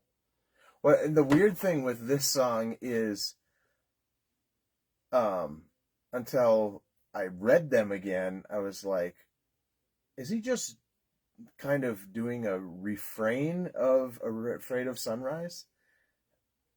I think it's the other way around. I think the reprise comes before the actual song comes. Now, I'm a formalist in that I like this song because this is structure. This has, whereas Afraid of Sunrise is, you're drifting along and it's magical. This is where it is all happening. Has the 9 awesome musical ideas that any one would be good enough for its own song. Right. I mean, I really do think. But when it gets into the chorus, the how do we know? Yeah. It's just boom, bam, and it builds in and itself right. from underneath him, and it lifts him up and pushes him to the stars. I can't believe how good Favorite song though. Really? It might be my favorite song of all time, like of anyone. Holy shit! You heard it here. Afraid of Sunlight. You heard it here. So this era of Marillion, because they already made like one of my favorite albums ever. This album's nowhere near as good as the last album, and yet but it has the same quality. It's done in the same way. It's Right. more of the same styled music, even if it is a little more standoffish. There are more you songs, and there's examining celebrity and stuff is Right. But Beautiful, which is the most positive thing ever, and this song, which is not a positive song. No. It's a song about fear. I mean, I just feel like it knows what my fears are. It's hard to explain, and yet it's so beautiful because it's like it shares my fears. Right. I know that's crazy. So That good. probably sounds crazy when I say that, but that if you can only listen to one H.R. Merlion song, "Afraid of Sunlight's" not a bad one, but here's the reason why I don't think "Afraid of Sunrise" is the refrain. Because you normally don't get a more the reprise. Reprise. You don't get a more sedated version of as a the reprise. Yeah, that's true. It's usually the other way around. It's usually, hey, we have the sedated version, and then here is the They're amplified. forever linked together, and it is a wonderful experiment, and they're Right. both brilliant in their own way. I just feel like "Afraid of Sunlight," the song, the title track to this album is, and they think so too. There have been very few concerts since this song came out that did not feature it. Yeah. And they've dropped Easter and brought it back, and they've dropped this or that. "Afraid of Sunlight" is it's just really, really powerful. Marillion, when pressed, or at least this version of Marillion, when pressed, will tell you this is their favorite album of theirs. Because I think the working experience, unlike Brave, which they think is brilliant, the working experience on this album was so much lighter and so much more fun and so much freer. How many months? Yeah, I mean, exactly. If you're in a place doing something for 14 months. Exactly. So your memories of making the thing, while gratifying, aren't happy ones. I think with this album, they were happy and free, and I think this. And they didn't finish all of Brave at the Manor. No, yeah, They had to continue. They had to move. They had to kick them out. They kicked them out. Yeah. Yeah. Whereas 3 months, yeah, we can rent a place for 3 months. That's probably going over the budget that EMI wanted to give them. But even with Megan, they did the same thing on this album, but they got better. They got more efficient at it. They learned each other's shorthands. They were working together again. Yeah. And this continued. It wasn't always that. But he wasn't like a taskmaster, or he wasn't torturing them. He just was interested in every little bit. Right. And because he was, think of the things we got because he was listening, because they play shit and they just forget it. I didn't check. Well, here's the book version, by the way. Yeah. And I think it really, because I don't think they did this on all the rest of them. I think it's just these two. There's a separate CD. There's the remix by Wilson, and then there's the Dave Megan mix on both of these albums. But I don't think they did that with all the Fish stuff.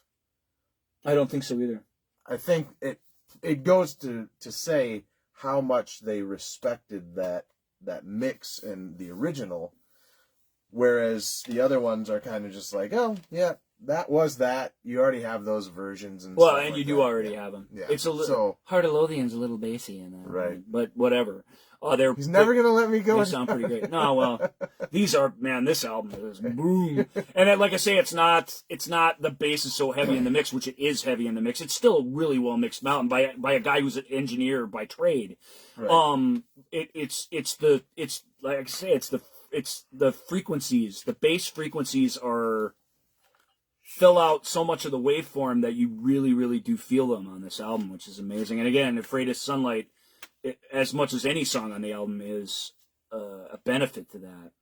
But there's 2 songs left on the album before I get to go home and go to bed. We both. So we got. Sorry. "Beyond You" is the next song. Yes. To me, I would have done this slightly different, but "Beyond You" is the next song because I don't think anything can follow "Afraid of Sunlight," of course. I just raved about it and told you it was my favorite song. "Beyond You" is fascinating. So you would have ended the album with "Afraid of Sunlight." Are you saying that? I would have. Because I think Beyond It's the You, great escape of this album. So yes, I would have ended with it. Yes. because I think Beyond You and King being after Afraid of Sunlight make me less impressed with by those. them. Yeah, that's always been the case for me, even though I think in their own way they're both quite brilliant. Right. I would have started with King, then Out of This World, then Beyond You, and then or King, Beyond You, Out of This World, even better, and then Afraid of Sunlight. Holy moly, that would be a great ending. I also think that having Beautiful and Afraid of Sunrise, they're too close. I think they could have been. I would have kept the first first three, and then went Beyond You, King, Out of This World, Afraid of Sunrise, and then Afraid of Sunlight. So you would put the two songs that are the same next to each other, right? That's the last thing I would have done. Right. You gotta, Oh, they really? gotta be at least half the album apart, Really? which they almost aren't. It would be fun though. Well, they only have one song in between them, but it's a doozy of a song. Yeah, It's like 3 songs for the price of one Out of This World. You've already forgotten those lyrics. You really have. It's weird. But I think they need to be separated, or I think the same thing happens. You become less impressed by one or the other. It forces you to choose one. And you do not have to. They're both there. I'm sorry, but if I'm ever less impressed by the fretless bass playing on Afraid of Sunrise, I'm just giving it up. I'm selling all of this. They're both incredible. Like I say, I'm just swept away by the sort of epicness of that Afraid of Sunlight. And it's not even that long a song. It just has so much to it.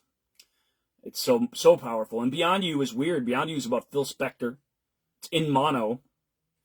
I don't know if you like Phil Spector, but it's full of Phil Spectorisms the same way. Wall of Cannibal. sound. Well, it's got the boom, boom, boom, clap, boom, boom, boom. That's when it starts to take off. That's what it does. It's in mono. I mean, that's not because Megan loves mono so much. Right. It sounds like butt when you're listening to it, but that doesn't matter because that's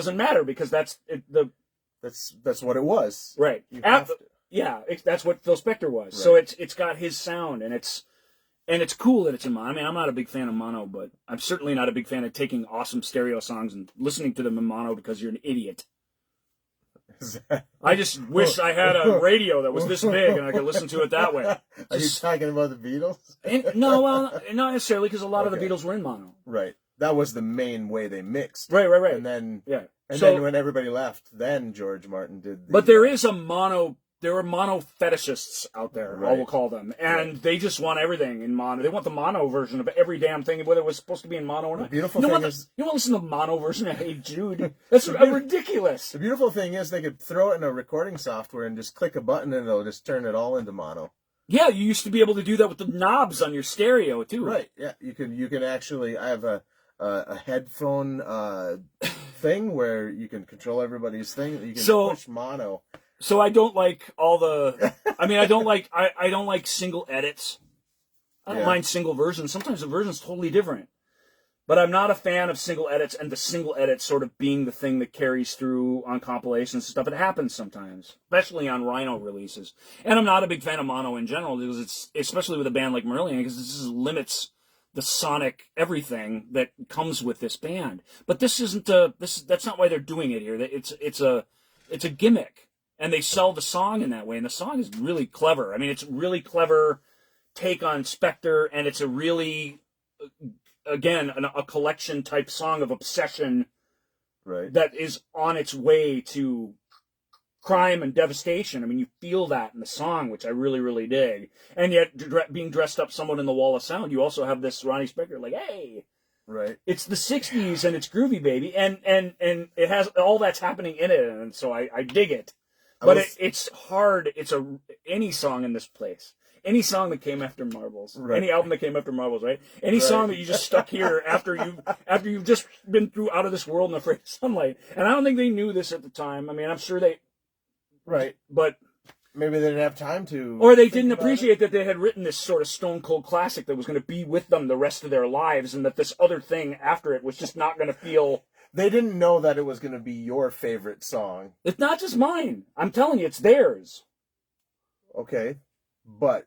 and millions of others. They really didn't know that Ryan No. was gonna love it. How could they have known? And this is my problem with this album is these last two songs to me are unfortunately They were super proud of King too. I know, and not so much Beyond You, but they're definitely super proud of King. King still keeps popping up here and there too, and it did a lot after the album. Okay, refresh my head. King's about Elvis essentially, It is. but it's really about any big pop rock star. But it's called King. I mean, it really is about Elvis. The sound effects certainly reference Elvis. It unfortunately, like these two songs, are unfortunately forgettable to me, which is gross because I should know them more, and I've listened to them dozens of times. I like the idea of Beyond You ending side one. I'm growing to like that, but you got to put Afraid of Sunrise at the beginning of side two, so that it's a couple songs away from Afraid of Sunrise. There's gonna be a crazy mixtape like group out there. This album's fine the way it is. This is a really, really good follow-up to Brave, which was a really, really difficult album to follow up. But it was made on the cheap. It was made in a hurry. There are things. It doesn't sound like it though. Well, it's so well put together, obviously, Right. you got, but it's shorter. It's got way less musical ideas in it. Some of the musical ideas that are in it, the best ones are repeated from the previous albums to some degree, the arrangement ideas. So they didn't have as many ideas. This is what happens when you cram a bunch of albums out. But that's just in the one song, really. No, What else? the guitar sound of Gazpacho is just like the guitar sound in another song in Alone Again in the Lap of Luxury. I don't want to get too specific, but it's like they just are doing a lot of the same things again. I don't have a problem with that because I don't think a lot of people do. No. As a matter of fact, the contrary thing to say is, yeah, Brave's fine, but it's so murky and whatever. You know, I like. I don't know if it's just murky. It's Well, it's depressing. It's a sad story. Oh, not the sound quality. No. Not the Sorry. sound. Okay. Not Okay. as a sound quality. Thematically, it's heavy. Right. This is It is. this every time it does Kinda something goofy. serious, it gives you something goofy and fun. Right. They're playing around, they're having fun. Right. You feel that in the record. You feel that when they play the songs live. Although And King is a great album closer. If I have a criticism of it, it's a little too. And we always said, well, they Too can do long? this better than anybody. No, it's not so much long. It's a little too upsy downsy. When they pull this song back and build it back up, and you're heading to the end of the album, you really want it to take off, and it breaks down. It comes back down again. Matter of fact, King all out stops and starts again, which is something that's really tough to pull off in a song, I think. Even an epic song like that. yeah, and I think that's why I never go back to it. And it's got the same Cannibal Surfboard keyboard sounds, that theremin sound, which I think's brilliant on. Yeah, I think it's brilliant on Cannibal Surfboard, where it's all in good fun. I think as a staple, which you're going to hang your big finale on, I think it's a little Right. corny. Yeah, it's. But I like King, and King has real power live. I'm gonna have to go back to these last two and listen to them first before I listen to everything else, because the last time I listened to this, I kept on listening to the last 4 tracks. I kept on going over and over again, and I even took the CD out and put another disc in, and then immediately took it out and was like, no, I haven't listened to those enough, because they're not, the last 2 were not sticking with me. And the last time I listened to them, if I had written notes, they would have said, why did they end the album with these? Well, this is all shit you should have been doing in 1995. So let's go back there, where your problem with this album must have begun. Because I know you, and I'm not. This isn't a criticism, because I do this exact same thing. This is why I know this about you, and I've seen it all through the years. Yeah. Where the next album comes, and you're like, no. You did it with Porcupine Tree right in front of my place. You did it with Spock's Beard. With albums I know that you subsequently came to really like. And you must have done it with this to some degree. This must not have lived up to Brave in your eyes somehow, and you didn't spend enough time with it back in 95. I spent a lot of time with it in 95. Then why do you got to be listening to the 4 songs now to remind yourself what they even are? That's weird. Because they've never grabbed me. No, wait. Sorry. Not the last 4 songs, because Afraid of Sun, or Out of This World and Afraid of Sunlight, I've always loved. Yeah, okay. Out of This World, Out of This World is a it was difficult harder. song to connect with. I agree. Right. Even though when you're listening to it, you're kind of amazed by it. It's a hard one to go back and hum parts of it and stuff. Right. It's not that kind of song. It's not Afraid of Sunlight. right. But Beyond You and King, the reason I've never had like a big connection with them is because Beautiful and Afraid of Sunrise. Because to me, those have always been the standout tracks on this album, which is weird. And It's not that weird. Beautiful was the single. right, Yeah, Beautiful's a great song. but it's weird. But Afraid of Sunrise, and people need to listen, or they don't appreciate the musicality of it enough, because it really is. It really is a thing where if you turned it on while you're making a salad, you Right. can completely dismiss it. Do you think it would have been okay? I love that you're as into it as you are, because it is glorious. It's wonderful. But it is like I call it a roly-poly song. It moves in a way that Marillion doesn't. Marillion gives you the highs and the lows and all the drama in that song, even though it's got a quiet drama to it. It's very quiet and delicate. Wait, which one are you talking about? Sunrise. Sunrise. Okay. Do you think Sunlight? Sunlight cannot be denied. Do you think? Geniuses in every second of it. How long is that song? It's 5 minutes and change. It's a little under 6 minutes. Had they released that as a single, I don't think so. that nothing. Well, I mean, Beautiful didn't do anything. if Beautiful wasn't going to be a hit, I was Afraid of Sunlight going to be a hit. How do we now come to be? I mean, it's. But it's not. It's just not a hit song, even though it's structured. It gets off to that super quiet start. I used to not like the drum machine, but now I kind of like it. Yeah. Yeah, because I used to just be like, "What's this? What's that?" Like when I first listened to it, I was like, I mean, it's like a Farfisa on your, Right. You know what I mean? Although what I've grown to love about drum machines now is they're used that way, and that's Phil Collins taught us that on In the Air Tonight. Right. The cheesier, more artificial sounding the drum machine is, the more when you bring in the real drums, the more powerful it is. And that happens on this song. It goes from one thing to the other, and it Why didn't Megan have gated snare? no, reverb, the snare on this album in general, but on Afraid of Sunlight specifically, splats. Right. It's got this whap. It's this beautiful sound. That's because he's not using those. I wouldn't change a thing about that Ludwigs song. anymore. No, well, clearly. I don't mind gated drums. I mean, I don't at all. People are like, oh, like they use the drums. No, I don't mind that at all. I'm saying that splat. They splat somehow. Listen to it. I'm going to either listen to this album tonight as I go to bed or Brave. I think I have to listen to this one again. I have to start with Brave will always be there for you. Afraid of Sunlight obviously needs you to revisit it. I feel like a fraud. That's part 2 of the second 4 Merlion albums, Yep. gang. It ends with King, which we didn't even really talk much about the details of it, but it's a big, long, up and down epic, that tells the story of the self-destruction of fame and stuff, which is the album. It really does. Right. In a way, Afraid of Sunlight absolutely doesn't. King sums up the album quite nicely, but the title track on Afraid of Sunlight, I just don't think you can do any worse than that. I think that has literally everything there is to love about Merlion, at least H-Era Merlion, and probably any Merlion. It has it all. Look who has this tinier head this week, by the way. Well, that's because I was leaning forward. This is how I was most of the show. And you still had the tinier head. Because you shaved that beard. I did. God damn it. We didn't even talk about that. People noticed. People noticed. You think so? Let us know about the beard in the comments section and more Marillion. And if anybody wants us to touch on anything specifically on the Marillion albums coming up. You know what I have to do for the next? Because speak out, because these.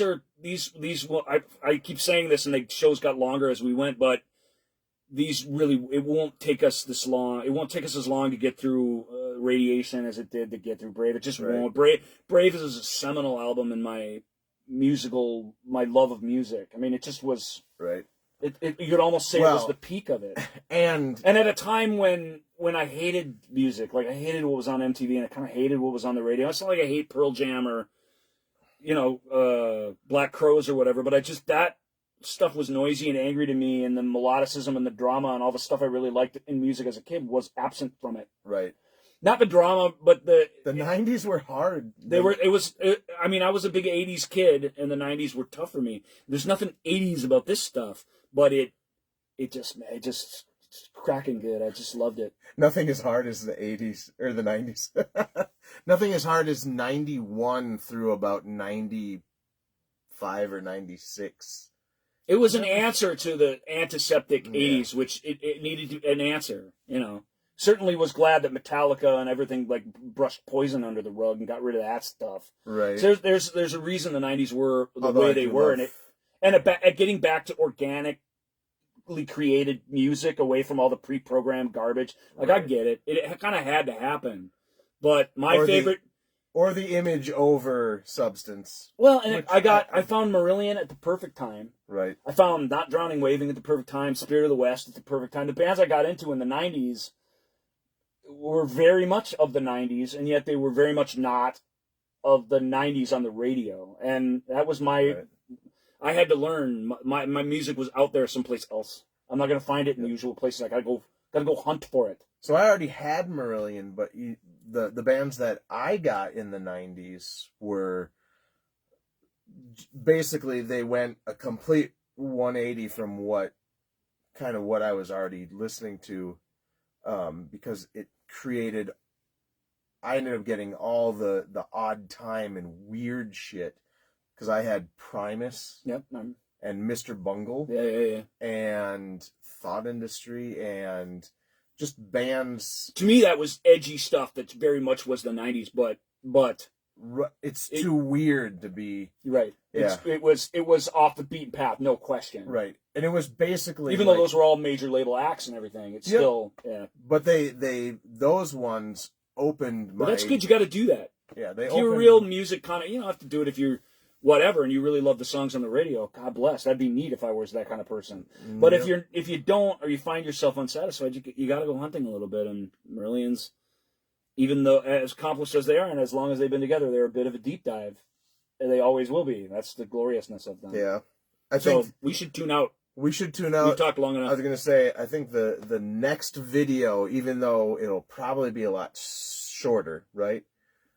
I can't promise that at this point, but I really believe it will be, yeah. I feel that we will get hung up on Strange Engine longer than the other 3 albums, or at least I will. Maybe. Because that's the one that I am the most familiar with out of the next 4. But you never know. Hopefully, we're gonna see how long this video. Big changes coming from Runaway at this point. I mean, yep. So no major label, no. Yeah, a lot of different decisions, a lot of different. Just another part of the adventure that's totally different. Yep. Them staying alive, basically, is what it is. The next few. Finding a way, exactly. Finding a way to survive and even be trendsetters in the whole new way music is done, the way it is kind of done now. And what is their motto on their Better website? Way of Life? Better Way of Life. It's a better way of life. Because, let's face it, a major label is not making their life better, really. Yeah, but they've done a couple of albums with EMI since. Marbles with the EMI, Anorachnophobia was with EMI. No, but they were in control. EMI let them come. Yes, EMI let them come home every once in a while. Yep. They were like, "Cool, you want to do one with us now? Great." Yep. They know where their cash cows are. Well, it's just it's neat that these reissues, those are Warner now. It's Parlophone. It's all one giant company, and the end of times are coming. But well, these are my favorite 2 Merlion albums, so I hope you like this show. That's all I can say. All right. Thanks. Comment.